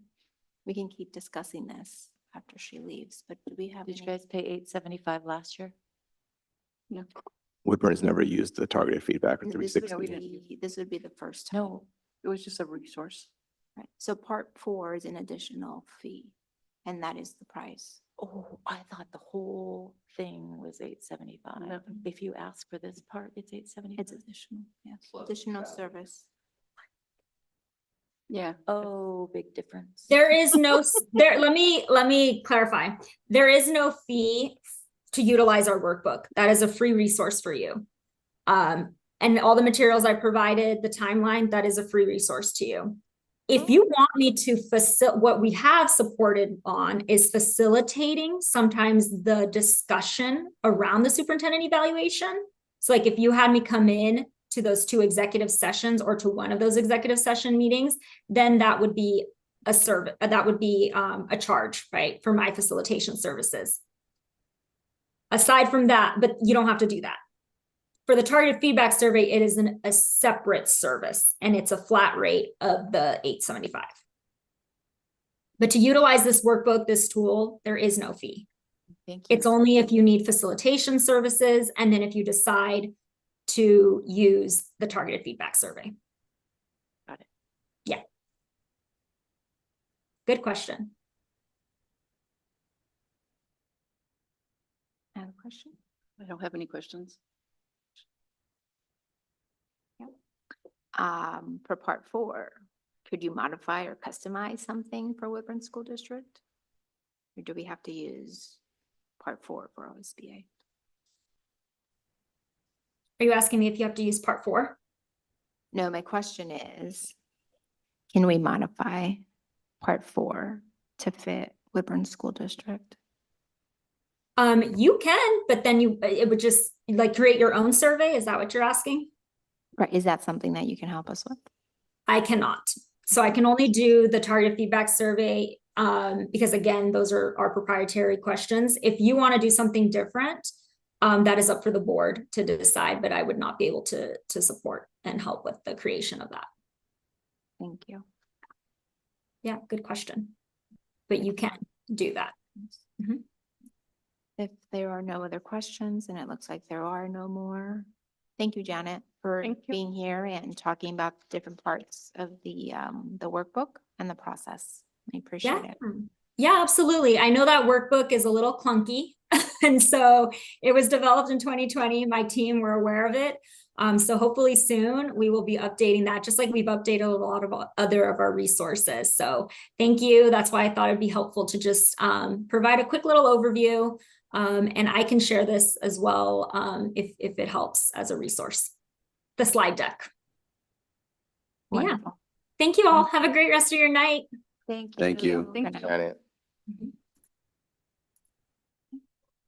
So this is an opportunity to discuss, and we do need to decide on what we will be using. We just used it as a reference last year, right, as I recall.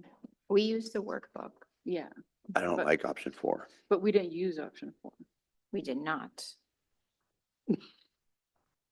Tell me why you don't like option 4. Well, I mean, even recently, well, when the whole process began. Yeah. With 1, it was made known. People in the community weren't happy about it, obviously. And even as recently, there's still people that weren't happy about, made it known that they're still not happy. And I think if this survey, the way I understood it, goes out, my opinion is that a lot of people or people that would be surveyed would base it solely on, and this is something positive of they see him in the community, which is a great thing. He's out in the community. He's out in the community. But how much of this survey would actually be based on the innards of his work? It would involve all stakeholders. The what? It would not just include the community. It would involve all stakeholders. Well, that's what I'm saying, but how many people would how much of the survey would actually involve actual knowledge of what his work is doing, what his leadership is doing, what the effects of his leadership are involving, what effects is it having? Is it just, okay, he's a nice guy, he's out in the community, he's out and about in the schools, but what about what effect is the leadership having, his decisions are having, what ideas that he's implementing, are they working? How many of these surveys are going to be based on actual knowledge of what's happening instead of just based on, well, I wasn't happy about what the board did, or, oh, nice guy. Does that make sense? Does it make sense? It's not gonna be as performance-based, is what you're trying to say. Yeah. Will it actually be performance-based, or will it just be based on who they know as a person? Well, it's based on the 8 standards. The survey will be based. Yes. But even with the 8 standards, are people going to be aware? Will they be able to base those 8 standards on his performance? Well, stakeholders would include staff, Yeah. parents, community, and whoever we choose. But even so, it's still going to be, you have a certain amount of staff, and you have a certain amount of parents and whatnot. So it's still going to be a limited number of people. Even if you do survey staff, it's still going to be a limited amount of people who are going to say, okay, well, we're working based on what his decisions are, but then you're going to have this number of people who aren't working under his decisions, are just going to be based on, he's out in the community, nice guy, he talks to us and whatnot, if that makes sense. So only a certain percentage is going to be based on actual knowledge of his performance. Can we? Our administrators are utilize the survey there in their buildings, the Youth Truth, and it's great feedback. It's great feedback to help provide formative feedback to think about, like, how are we, engaging in people, but it's not part of the evaluation system, because what I heard Janet say over and over again was about holding the system accountable. And when you're working to hold the systems accountable, there's going to be some places where it's, you're going to have to make some tough decisions. And so people may not be happy with those decisions. So to use that feedback then to be, towards your evaluation, like, if, I know the board gets into positions like that where difficult decisions are made. But you do that with, the best knowledge and intent. And like, the board has an opportunity, I think, would you ask the constituents to evaluate your performance and weigh in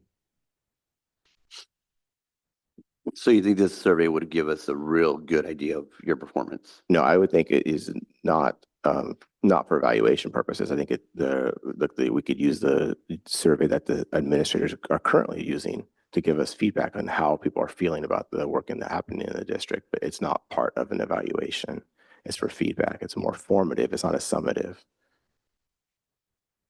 Well, I think if from our board retreat, we did talk about that survey that students get, which also admin get, which I think we're getting results on that as well. Is that correct?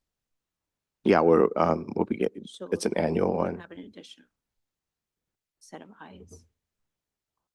And that could be good formative feedback, not summative. So what I mean, it's not summative that is part of an evaluation. It's to help inform, make the decision making, but it doesn't get included in an evaluation system. Can we see an example, the sample administrative, the Woodburn School District Administrative Evaluation packet? Yeah, I could share that with the board, what the evaluation model for administrators is. It's very similar to teachers. They have a set of standards, two goals as well. And so those standards and goals are both utilized to be able to evaluate an administrator. And that's why I say, the goals is optional for the superintendent, but I'm like, I want to do that. I think I should do that because it's what our administrators how they are evaluated. It's how our educators are evaluated. So modeling that and mirroring the evaluation process, like our administrators and teachers have goals, I should have goals as well. Even though it's optional for the superintendent, I think it's something that I should have. So last time we met, we talked about the Youth Truth Survey. And we talked about the surveys done by admins versus staff versus students. And we asked if we could see the results from admins. Do you think that we could see last year's admin surveys and compare it to the ones that are upcoming, that like the ones that we're gonna get, is it October when they're gonna do it? Yeah, I think it was Has that November. been figured out? I think it was a November monitoring. Oh, November. okay, like whenever they come up so that we could just, do Mhm. a measurement of, like where things are at. Just to see kind of the change, Yeah, that's part of our, improvement. that's what we have penciled in or calendared for the November 12th work session. Is going to be our first monitoring meeting. Oh, November. I thought it was October. Okay. So could we go back to what you were talking about, Santiago, when you said people were mad about something with the superintendent? Were you talking about the appointment of the superintendent being put in the position a long time ago? Oh, so you were A talking year about, ago? yeah, people not being happy about that and still rumblings and, okay. Well, I think you would see that in the results. I mean, when you get a summary of results, it'll be in there. So I'm for more information, the better. So if there's a way to, one, do part 4, in addition to the Youth Truth for admin. And I'm assuming that the admin is not just the building level, but also admin at the district office. So for everyone. Oh, I didn't. But that survey is not utilized for their evaluation. They're not evaluated based on that. It's used to help them and make informative decisions on how people are feeling engaged with.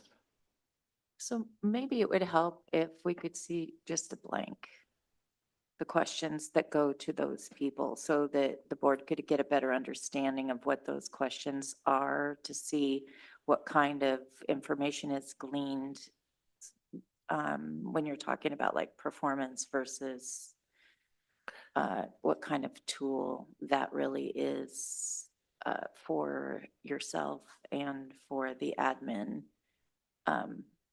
Because is that more of a self-reflection kind of tool? Is that a measurement tool for yourself? Or tell me about the Youth Truth Survey when you are using it for the admin of the DO. What information are you gleaning from the survey for the admin of the DO? That tool itself is for schools, is designed for schools. When Janet pulled up the question of the category of communication, I opened up that, category there, and it was like, I received regular feedback about my schools, my child's progress.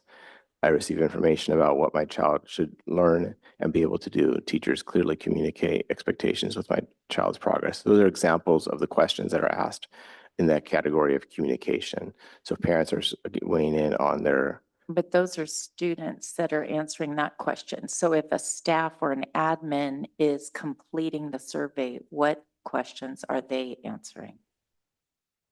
those were family questions. So if the staff have different questions and the students have different questions. Right, what questions are staff answering? Are they answering questions like, do you feel safe where you work? Do you feel like you're being heard when you report a complaint? Yeah, like a staff question. Students are safe from bullying at my school. Adults in my school try to stop bullying and harassment. In my school, there are clear rules for students against hurting other people. I feel safe from harm at my school. Those are the kinds of answers that we would like to see. Those results are what we would like to look at. We would like to know if the admin have answered those questions and what those results were. Do the admin feel safe? And do the staff feel safe? Those are the answers we'd like to look at. So that if staff has reported things and they went in and filled the Google Doc out anonymously, either with their Chromebooks or a computer or on paper, what were the results? Could we see those? We did recap, we did talk about it at the last meeting. Do we Right. remember? But that would help us get a better understanding. Of how staff are feeling with safety, because we talked about that and we landed on the culture as for monitoring. Well, I think those are probably just a couple questions that maybe the staff has been asked, but I don't know the whole list because I don't get to answer the staff questions. I get to answer the family questions, which are different. Yeah, so buildings work with their leadership teams to look at the data sets and look at how students responded, how staff responded, and how families responded, and make decisions as a building. Like, here's how kids are feeling, how the staff are feeling, how our families are feeling. What can we do? What are we going to do about it? So is there a report where we can just see all of it? I could pull something together for the board. Yeah, that would probably be good to get an understanding of how people are feeling.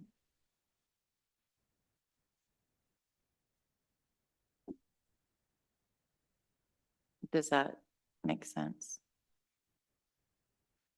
Yes, and that's what we had talked about, for the monitoring of culture for the board monitoring plan, zeroing in on culture in that area. Right, so then we can compare that report to the next report that we get and see how much we've improved, Yeah, we could look at the longitudinal kind of over time. how much better things have gotten.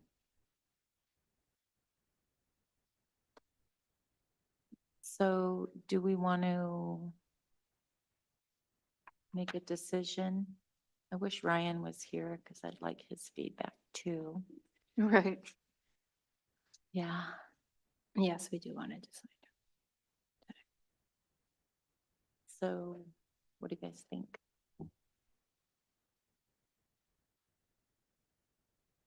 I am for the targeted feedback. You are what? I am in support of the targeted feedback. Which would basically mean that we would have to postpone this and not make a move to follow the, well, not to adopt the OSBA superintendent evaluation workbook. Well, the workbook is part of the process. I think it sounds like we're not too sure on part 4. Right. So I am in support of part 4. To revise it based on the results. No. Part 4, what OSBA? Yes. Oh, The youth truths connected to admin is part of the monitoring plan. yeah. Well, I think we are gonna get the results of all of it, you know, the students, Right. everything, just like, and after November. So when After they're gonna get November. the 12th or whatever, the first part. Any thoughts in support of part 4 or not? That's Um, kind of what we have to do we decide. have money in our budget for that? I think it's important to have, and I think that we should find money for that. Okay. Well, we gotta ask them. Okay, so what are the pros and the cons? I mean, I think the cons is what you shared, and those are some things that I noticed too, is that it's not customized to our needs, but at this time, there is no other education organization that offers something like this. They do work to improve every year, and so that is something that I advocated for. I think it doesn't hurt to try to see results. I think we do know how people may respond and may not, and I think it's just a useful tool to have for additional information. Yeah, I mean, and I hear your point about, you know, our superintendent being appointed a year ago, but I mean, that's been like a year ago.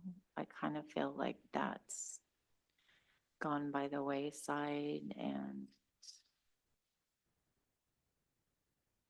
Yeah, and I think I think, the point I'm just trying to make is that, and I don't care how it reflects on us, I'm just want the most thorough assessment possible based on performance, because as we stated on the appointment, it's to make improvements to the district, to the deficiencies, to everything that is wrong per se.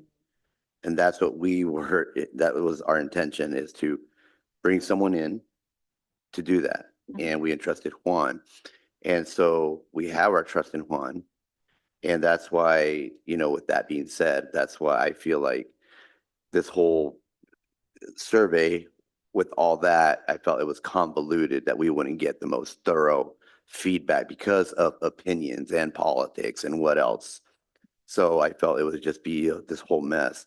And that's where my stance was coming from, is just, I want the most thorough feedback that we can get. And I felt like, okay, as a board, we've been able to see what he's been doing, And then now that we're expanding, going out, now we're just going to add more to the plate. And how are we going to balance the plate? But so, yeah, and I understand where we're coming from. I understand perspectives. And so it's just a matter of balancing and trying to filter out, well, I can't say we can not filter out opinions, because everybody has a right to their opinion.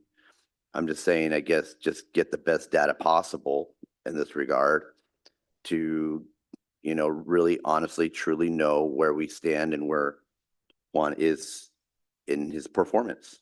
And, and the other side of that aspect is, we talked about being transparent and involving and engaging. So on that aspect, I see the benefit of that, to engage the community, stakeholders and whatnot. That was our other, platform. So that's where I'm also conflicted. I'm like, okay, So, but it all boils down, in my mind, to the most thorough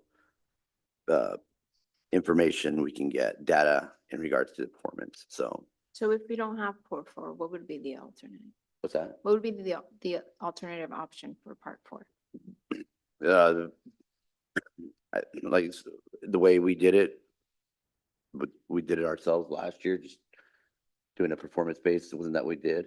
What we did last year is what's presented before you. Mhm. What was also presented as part four, and that is new. This was not part of last year.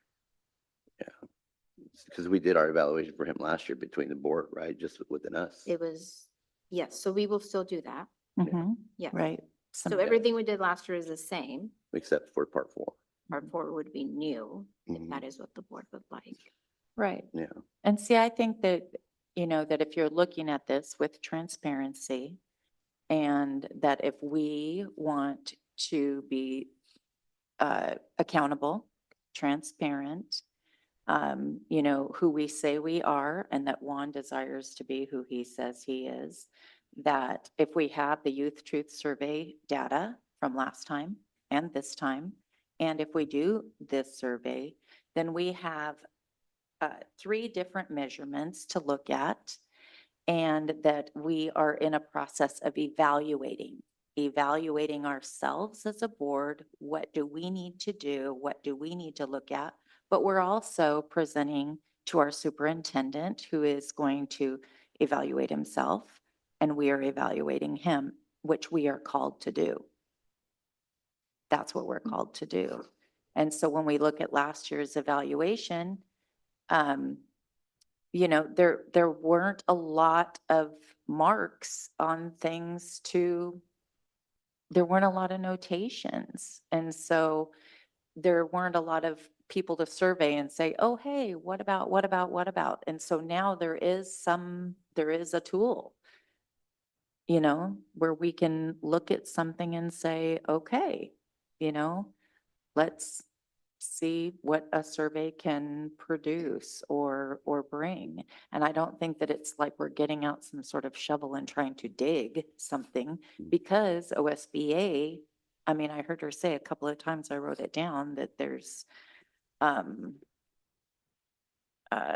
you know, you're looking for further insight from through a survey of staff, stakeholders, and others. This is simply for further insight in your evaluation process, which I think is positive. So, I mean, it's just something to consider. So I hear you're in support. of I part think four. I am. Rosie? I think it's going to be positive. I think, yeah, and it makes, and I'm thinking, like you said, for the sake of community engagement, transparency, that's what we ran on. And you know, I do, like I said, I do have my thoughts. I do have my processes, the way I think about it, but going beyond myself. And, you know, it is important because I know that it was made when we were running for election. People made it known, we want to be heard. So that with you talking about that, that comes back to me, and I made the promise for me personally, it's like, we will be transparent. And so sometimes you got to swallow your pride. And, you know, I do, you know, the transparency part and the community engagement. Well, that's where it comes in, community engagement, where we need to. engage Yeah. them. So yeah, I would, you know, kind of have my thoughts, but as far as the community goes and stakeholders, willing to It's going to be change good. and I'm- go with it. It can only make all of us better. It's going to make, you know, Juan a better superintendent, each of us a better board member. We're all trying to get better. Positivity, better people. Rosie, do you have any thoughts? What are your thoughts, Rosie?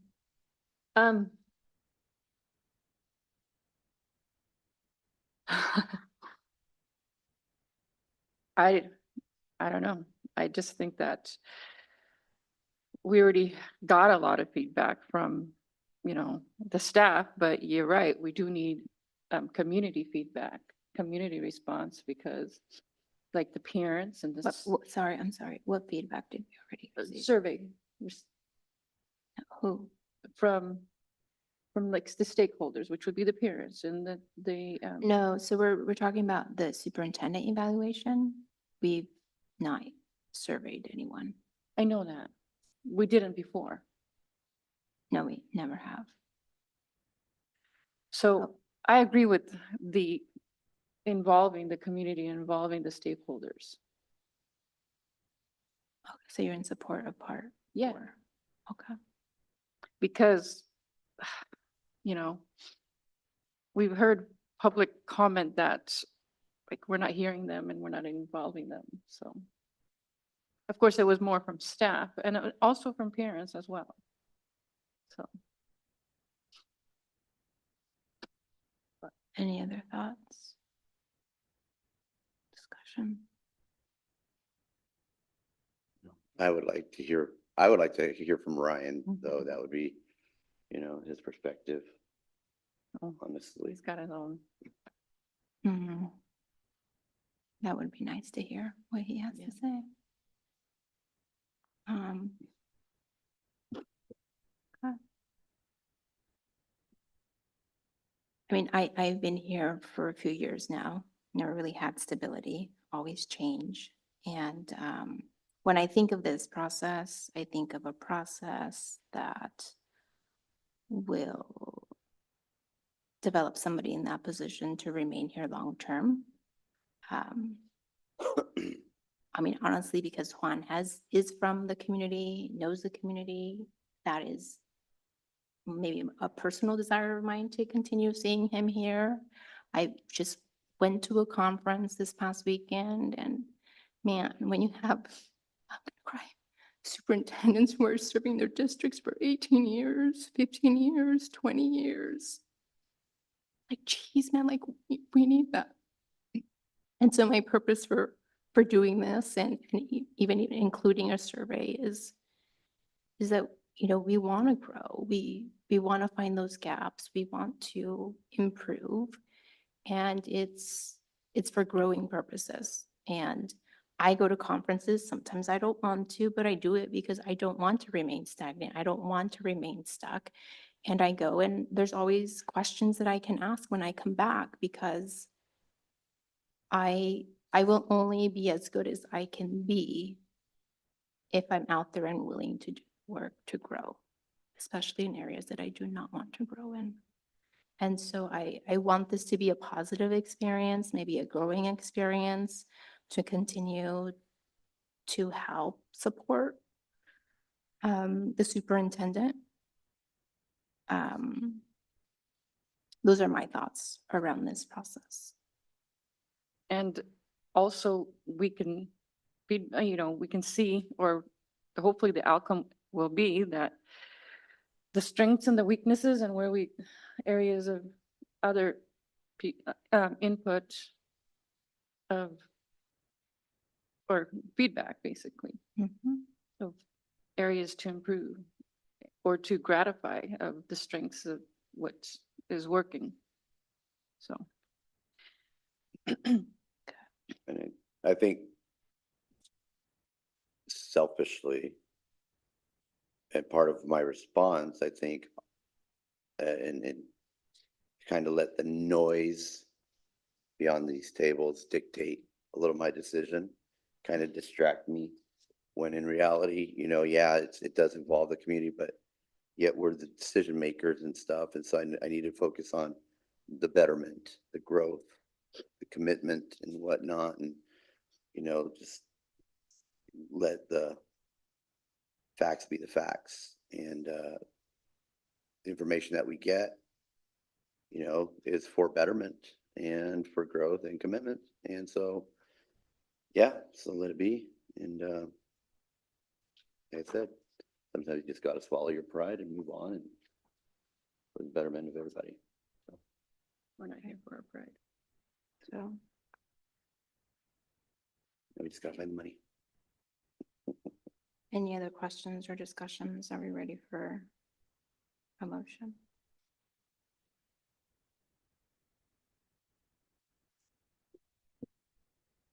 So it sounds like we all in favor of part 4. So we would adopt Which would, yeah, parts basically 1 mean, through 5 in addition to the timeline. Any thoughts, Courtney? I have no thoughts. You look like you have a question. No, I do not. so I make a motion to adopt the OSBA COSA Superintendent Evaluation Workbook and parts 1 through 4, excuse me, 1. It would include 1 through 5.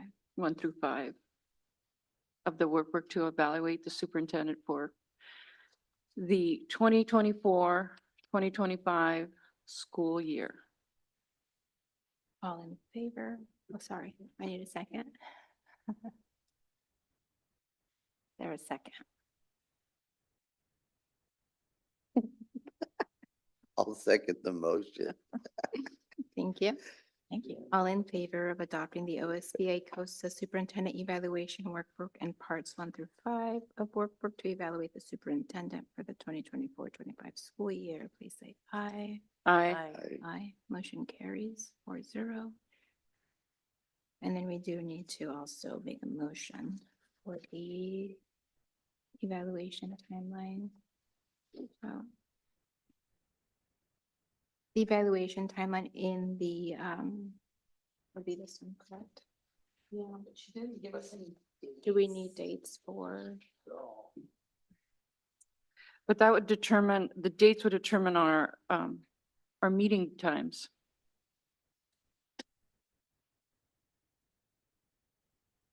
Like, for instance, in October, it would be like the 22nd. I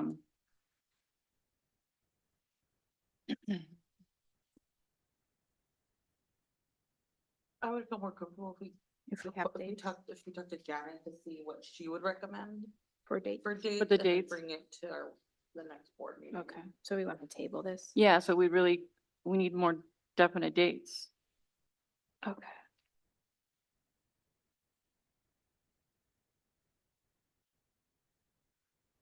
All right. So then we can just move on to the next item.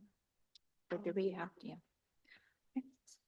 Item number 6, OSBA elections, nominations, page 81.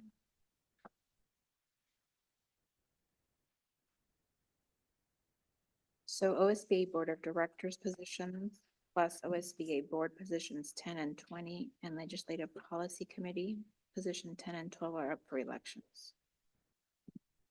I can give you some more information. So for the Marion region, the positions that will be available are for board, position 11, and then for the Legislative Policy Committee, it's position 12. And I know I gave you a lot of information here, but in summary, really what that means is if you are interested, if a board member is interested in running for one of those positions, they need to be nominated by their board. So I added it to the agenda, we added it to the agenda to see if there was interest. If there is, then the rest of your board will need to agree to nominate you. And then you would go on to an OSBA ballot that then would get pushed out to your Marion region boards, and then they would vote on who would be elected for the position 11 of the board and position 12 of the Legislative Policy Committee. Is anyone interested in being nominated?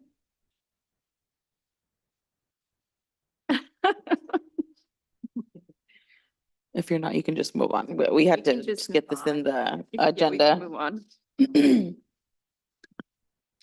Item number 7, Board Committee, Policy JFCA, Student Dress Code and Grooming.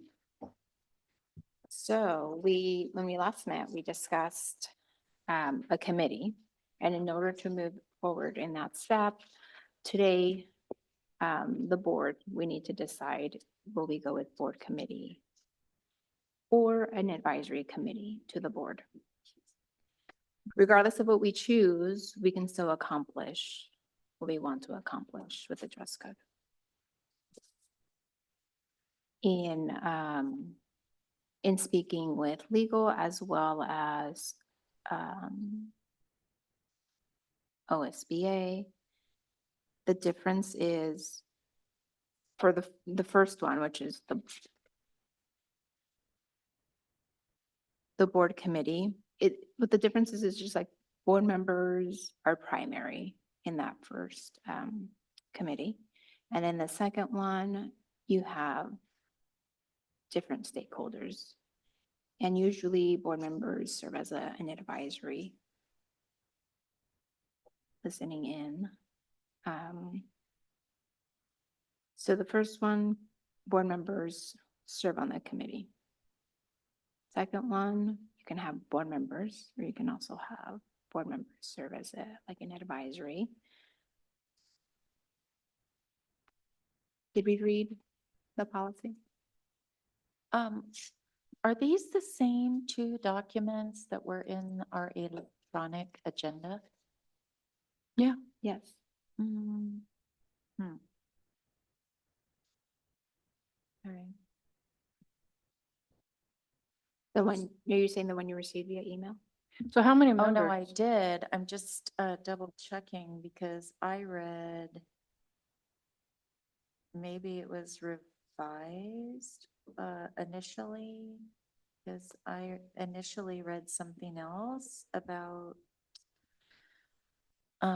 student council would appoint a representative. So there isn't anything of that in here. Because I thought I initially saw that.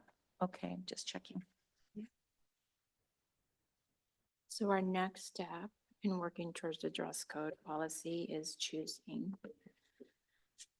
either a board committee or an advisory committee to the, I would recommend a board committee. tell me about that. Well,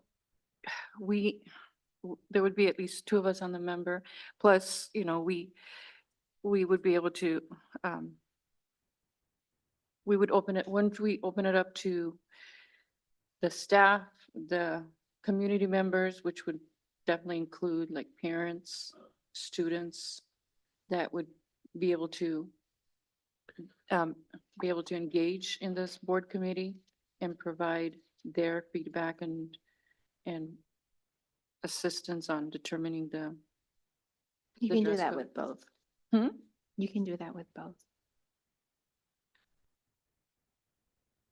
Is there anything, Jenny, that you wanted to share? I think you mentioned that you talked to Spencer as well.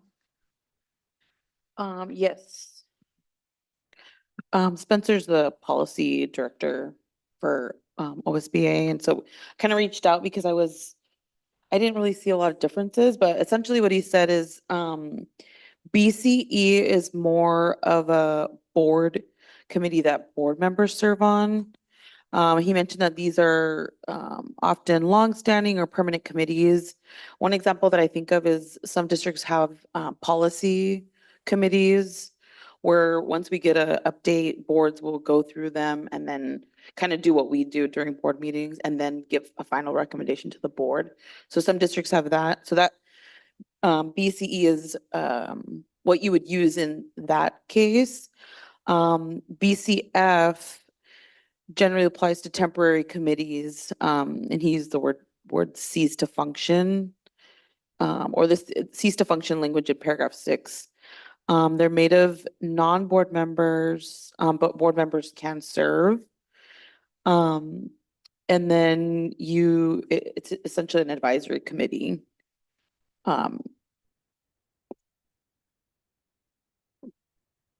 Which is kind of what I believe you're looking for. More of a committee to advise you on like what the revision should be of your policy.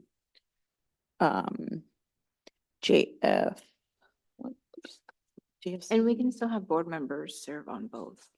Yeah,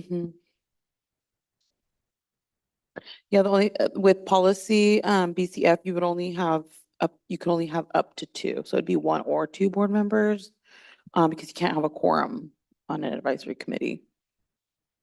The advisory committee would still also follow public meeting laws, so they would still be live streamed. They would kind of have this format. And then we would bring you, we call it a charter. I don't know what other kind of, but more of a guide on like what the membership would consist of, what you're asking the committee to accomplish. So that we would have to bring that probably the next meeting. One thing, I mean, it could be means the same thing, but the verbiage may be different, but I know like under board committees, it says the functions of such committees shall ordinarily be fact-finding, deliberative, and advisory, whereas opposed to the advisory committee, it says the composition advisory committee to the board will broadly representative and will take into consideration the specific tasks assigned to the committee. So the way I understand it is that advisory committee will be like, I want to say orders from the board, but the board will ask them to do something where it looks like the committee will take upon themselves fact-finding to support the board's requests. Fact-finding to me is self-initiated to support what they're looking into as opposed to the advisory committee. Board asks them to look into this. So that's the only distinctions I see. Otherwise, to me, it kind of just looks all the same. Mhm. Do you prefer one over the other? Is that? Is there one that you prefer?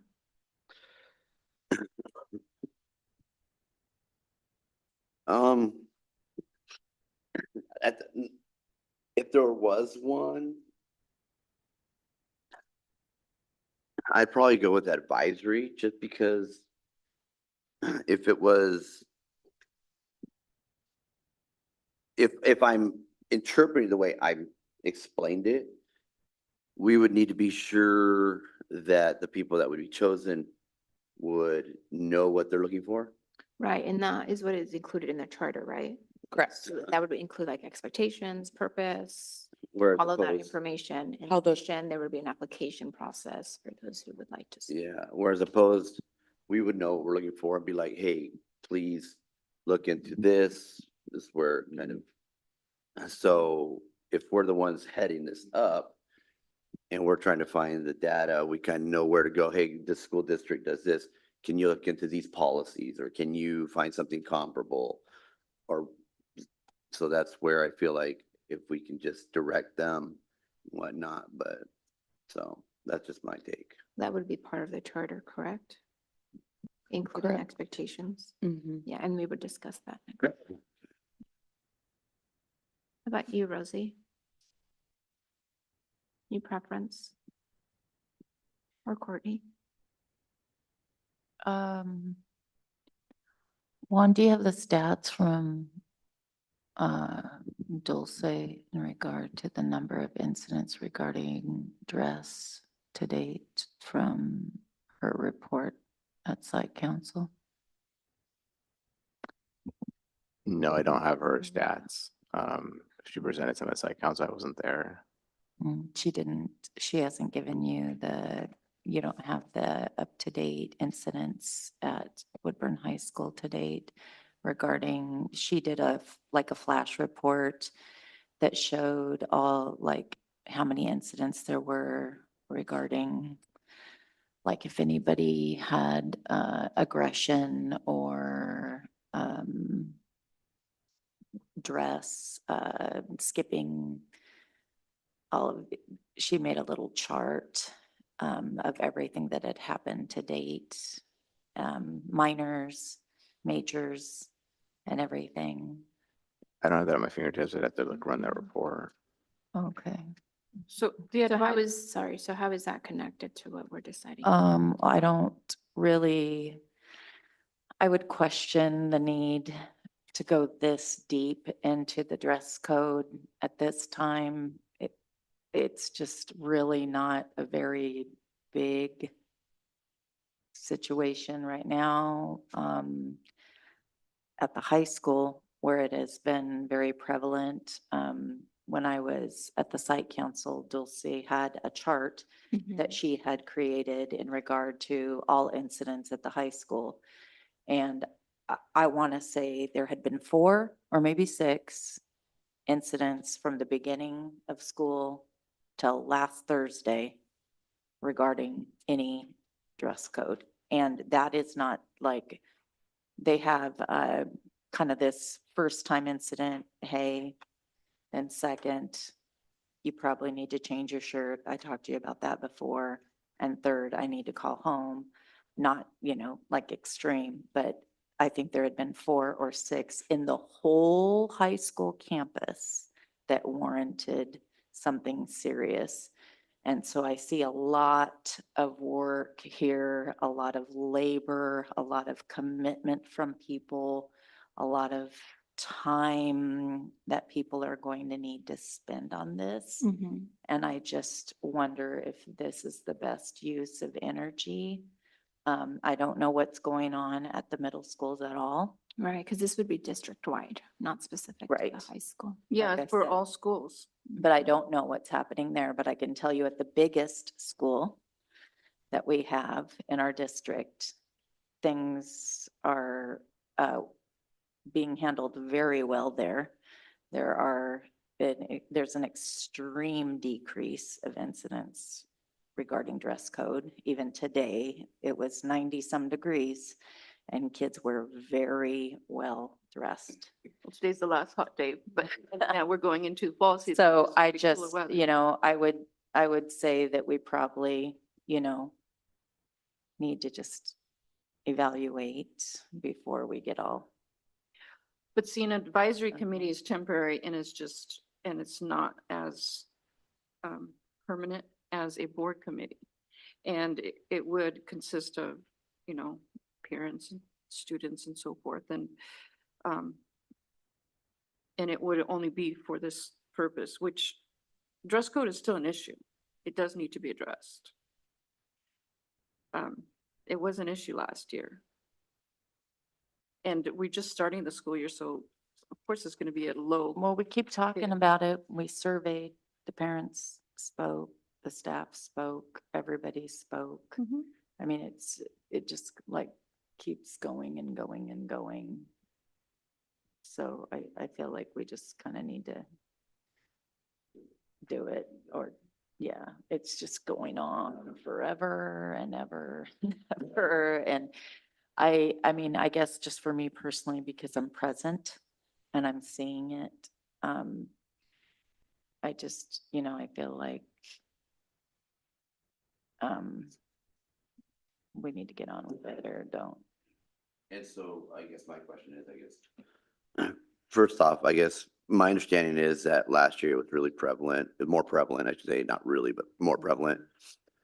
But the way I understand it, if word got out or something, that all of a sudden it got jumped on, the issue started getting taken care of, and obviously there's been a change from what it is. And so that's without the dress code being made. Well, I think that they think it did get addressed.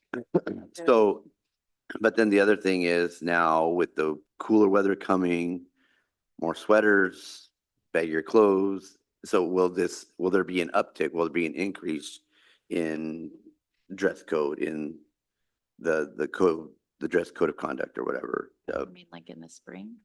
No, like in the winter with bigger clothes and more whatever that may be out there.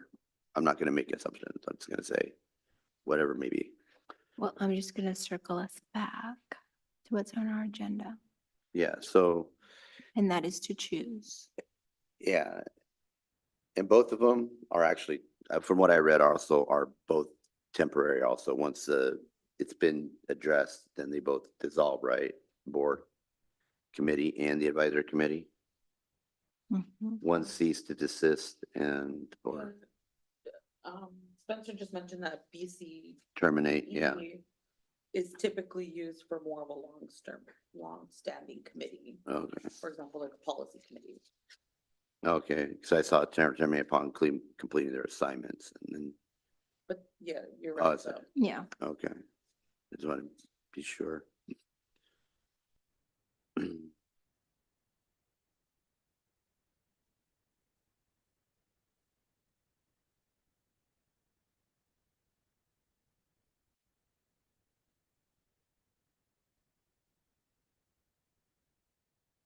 Juan, do you have thoughts or recommendations on one of these policies? the way I see the two policies is that the board committee one is one that's primarily composed of board members.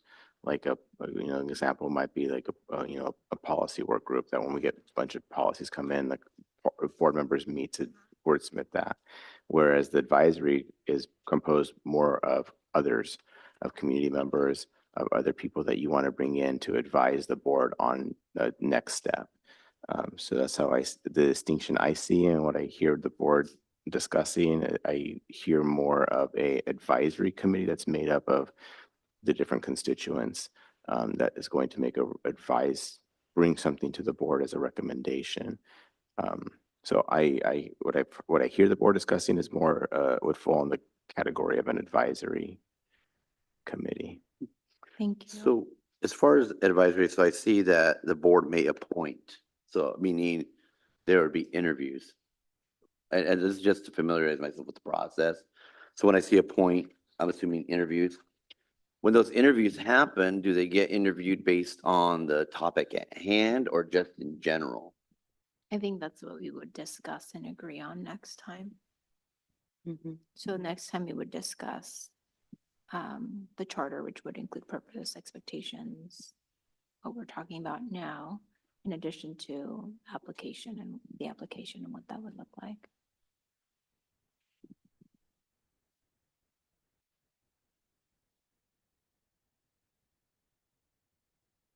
And Courtney's saying this just is all unnecessary extra work. Well, I'm just saying that this isn't the only way. I mean, there's other options. and Which things would that we be? could do. Well, I mean, we had already had a policy ironed out just a couple months ago. So, I mean, there's other things that we could do too. But see, we didn't come to a conclusion on that. So with an advisory committee, we can get, We came to a conclusion, but legal, I think. we're We already voted, right? On the, trying to think, Sorry. for the dress code. What did we? That was what you tabled last meeting. yeah, Oh, tabled it. yes. I mean, So, The minutes are actually in this packet, so let me. yeah. And we just, right. So I think what came up and what I shared last time is process. And including stakeholders in the process. And I think that's why we're here. To include process. And now we have to choose, if that's the case, one of these two to start a process. and you're saying that at the high school, it's not really an issue anymore, but it's too soon to tell because school just started. And it's just hard, I think, to make decisions based on what we see. I mean, I do go visit schools and such. It's just, it's complicated. So,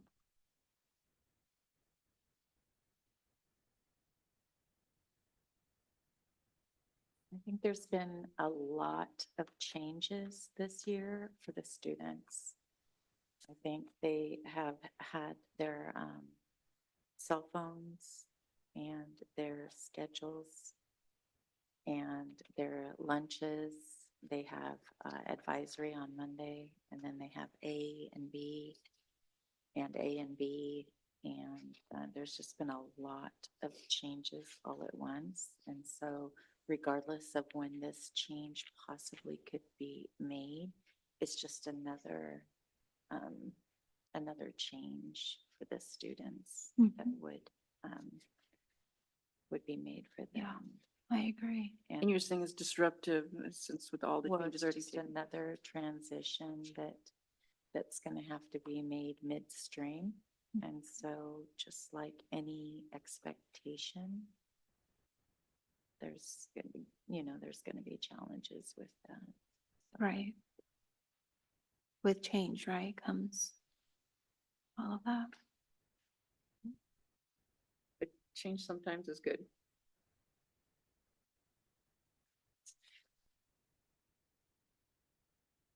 Okay, circling back, where are we with this?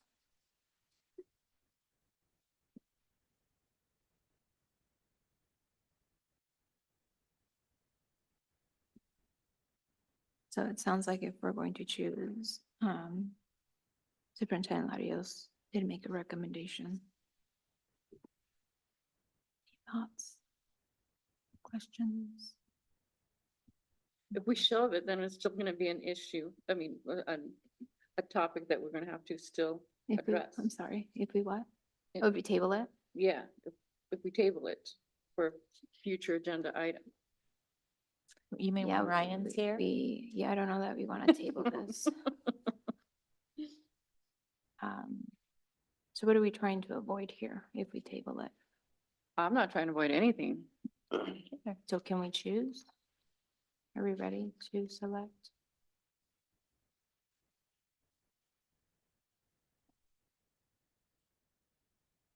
Anyone interested in making a motion? I think we should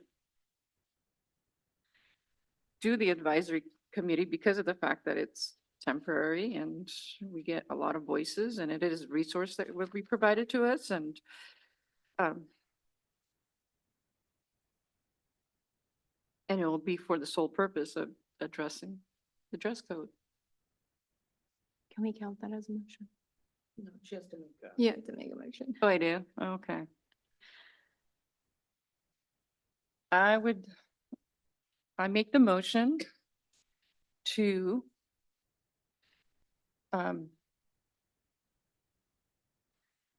appoint a advisory committee to the board in regards to the dress code policy. Right?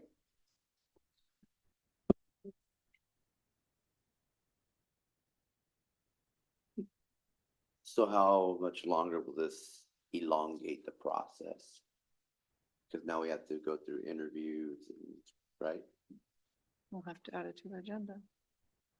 That would be the next meeting. What's that? We would discuss it at the next meeting Mhm. to discuss expectations and a timeline.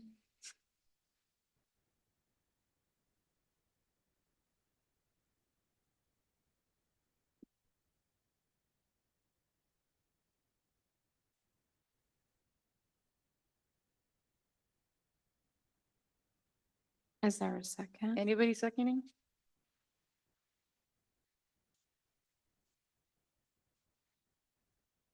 I can't read that. Like I said, if I were to choose one, it would be an advisory committee, but I guess I still had a couple questions, like how, so, cause like Courtney said, we did have a policy on the table. That policy did not address all of the issues. Yeah. There were still a lot of questions. What were the questions it didn't address? Well, I think when we asked Superintendent Larios regarding his recommendation, if he shared, I don't want to put you on the spot. I don't recall. Sure. I don't know. So as soon as we embraced making that change, other school districts got very specific about their dress codes. I felt like we were the first ones to jump out there. There And were other districts. No, there was a ahead of few us. example of other districts. We had other. districts. no, I mean, after us, we had a couple that were provided to us, some examples. But Yeah. as soon as we went forward, other districts that even had examples that were brought to us Mhm. have since revised theirs Oh. and got very, very specific about this color, that color, gang affiliation. So I know from attending the summer conference that there was a couple districts ahead of us. 3 Yeah. or so. But, Passed, they worked through summer. and then they went into effect. I don't know that when they've school implemented started. yet, but I think it's a process as well for them. Yeah, well, because there's somewhere my family teaches that have just, I mean, they started this school year with some very hard hitting dress codes. I mean, that I was like, you guys use that language? Whoa. How did you even get that on there? Yeah, but see, that's where legal comes in, you know? Because, like you say, the verbiage has to be approved by legal counsel if it's acceptable or not, because there's always the discrimination or offensiveness, you know? That- But see, our community has an issue with gangsters. With gangs, excuse me. And they're, the colors, the attire, and it does need to be still clarified and implemented. So then students don't wear the clothes and other students do feel safe to come to schools, and they're not going to be afraid, well, if I wear that color, I'm going to get attacked or something, you know? That is an issue. It's not only just a dress code, it's a safety issue. So we had a survey, and then we heard from staff, and we've heard from admins, and then we met. We've talked to legal, we've talked to OSBA, and so that it's your feeling this advisory group from the community is going to be able to put together a policy. Well, they make a No, they're gonna- recommendation, and they're as a gonna- board member, you participate as well, if you would like to be part of that committee. But two of us, But this committee would write the new dress code. No. they would make a recommendation. They'll and provide but they would resources. decide whether you can change the language after, just like when things come before us, questions, strike things out. But as a board, you will decide. Does that make sense? So one thing that I think that draft policy does not, so having the stakeholders, you would have stakeholders who are for changing the dress code and not, staff, community, and also those who are interested in uniforms, because that was a result, and that is not in that draft policy. So we're not really listening to that group. So the whole purpose of having process is to include all voices. Is at the end, I don't want to say, this is what the dress code is based on this draft. But to me, it's the process, like what did we do to get there? And who was included in that process? And yes, it might take some time. But I think when it's all completed, we will have heard everyone. And then you'll review the policy, the draft policy that comes before you. And you review it, ask questions, change things, like we get to decide that as a board. So for me, it's including all voices, and I don't think that having created a draft is including all voices or addressing all of the concerns that came before in that survey results. See, like it says, recommendations of such committees will be given careful consideration by the board, but such recommendation will not relieve the board of its legal responsibilities to make final decisions about each matter. So it's going to be up to us. But then we're going to get their feedback and their resources. So because we couldn't come to a conclusion on that, I don't know how happy people are going to be if they feel like they're being heard, just like the surveys. Well, And- the survey is a tool to be heard. Mhm. But isn't the advisory the same kind of tool? When you listen to them, you meet with them, and then you Right, go, well, we're so, not gonna do so what here's you an wanted anyway." example. So the draft policy, how does that address the concerns for those who are for uniforms? There What was isn't, the percent of people that wanted uniforms? I thought it was like minute. it was like well over 80, it was about 80%. 80? Yep, yeah, it was high, it was a high percentage. So then 80%. it was a high percentage, it was pretty high. I don't remember what it was. but it was high. And I think that's what I've been voicing since we've been talking about this, is like, how do we connect, or how do we, I guess, respond to that group? And in that policy, it does not respond to that. And so to me, that's not hearing everybody's voices. So having a process, you have those voices there. And if you have other stakeholders who represent, you have voices from all groups is my goal, is my thought. And then that is created by all of them. There are board members who serve on that committee as well.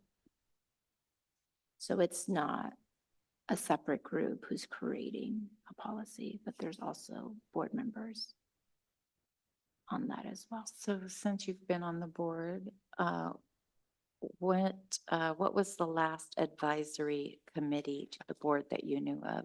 And what were they working on? I don't know, but when we did SROs, I don't know what committees we used for that.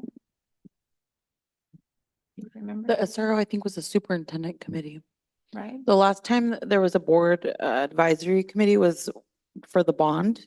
It was the bond advisory committee. Okay. But when we talk about process, I would say when we did the SR, that was a lengthy process. But what I really liked about that is that it wasn't who was for it or against it. People really talked about the process. And it wasn't so much about the results, but that everybody was heard and that everybody could see and receive not just feedback, but when it was presented, people saw what was happening and there was transparency behind that. And then, the board made a decision, and it was a unanimous decision, if I remember correctly.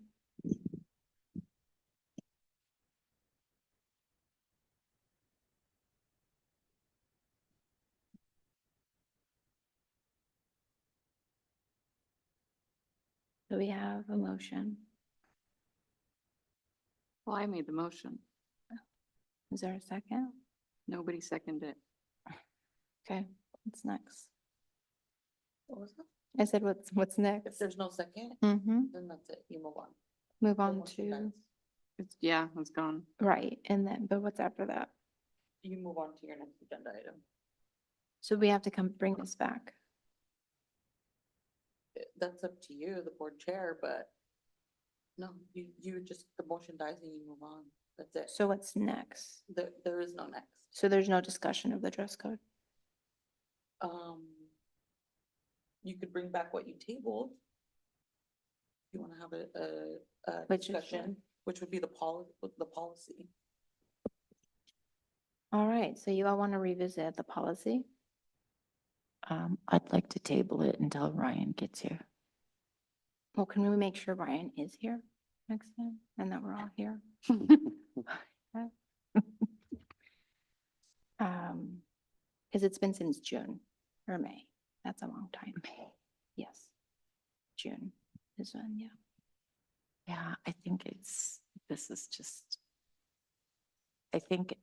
I mean, if I had to pick one of these, can we still discuss it? Well, it's dead. Oh, Yeah, it's done. The committee, mhm. are you moving on or are you It still seems discussing? like there's still discussion. But we still Okay, need to we'll address just the keep dress going. code policy for a later date because it's been shelved. Okay, I guess we're gonna go long next time. You like long meetings. So, it sounds like then we would start again from where we were in June. Well, back in August, if you look at the minutes happen to be in this Yeah, I was packet. looking at that. If you look at adoption of the agenda, there was an amendment and number 3, tabling the student dress code for discussion at the next board meeting. And then the motion, you got a second, the motion carried. That was what was tabled at that time. Right. So then we would go back to reviewing the policy, is Mhm. what I'm saying. It would have to go Yes. back on the agenda for future items. Yes. Well, and Come back. if you, what was in that packet, it was a draft, Right. So we Of, would go back to of an reviewing that agenda. draft. correct? So it sounds like since it died, we will revisit it as a draft.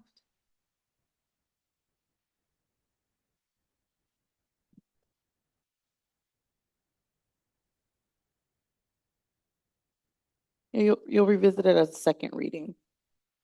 All right, so then you'll vote on it.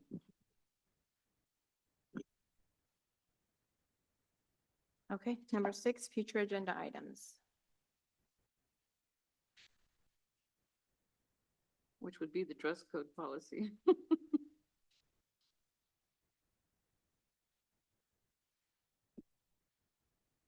Any other suggestions that you'd like to add to any other agenda items you'd like to add? Okay, seeing none, moving along.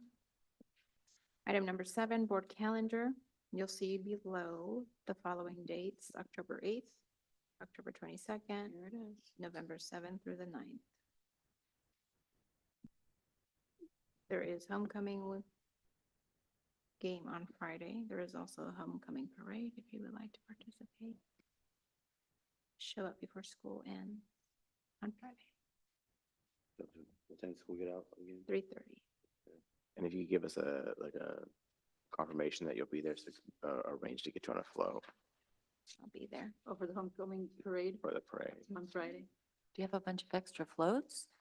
We can find space for, we can find space for, board I'll board find a members. a float for each. of No, you. not a board flow, but that gets you on to a. Get one of those cool shirts. Yeah, like last year, I just came and helped decorate a couple of floats and jumped into a vehicle. Great. All right, so we are at the end. And for the OSBA annual convention, do we just register ourselves through the email? No, you need to let me know if you're planning on going to the pre-conference and the conference, or just one or the other, or both, or I need to know, and then I will register you.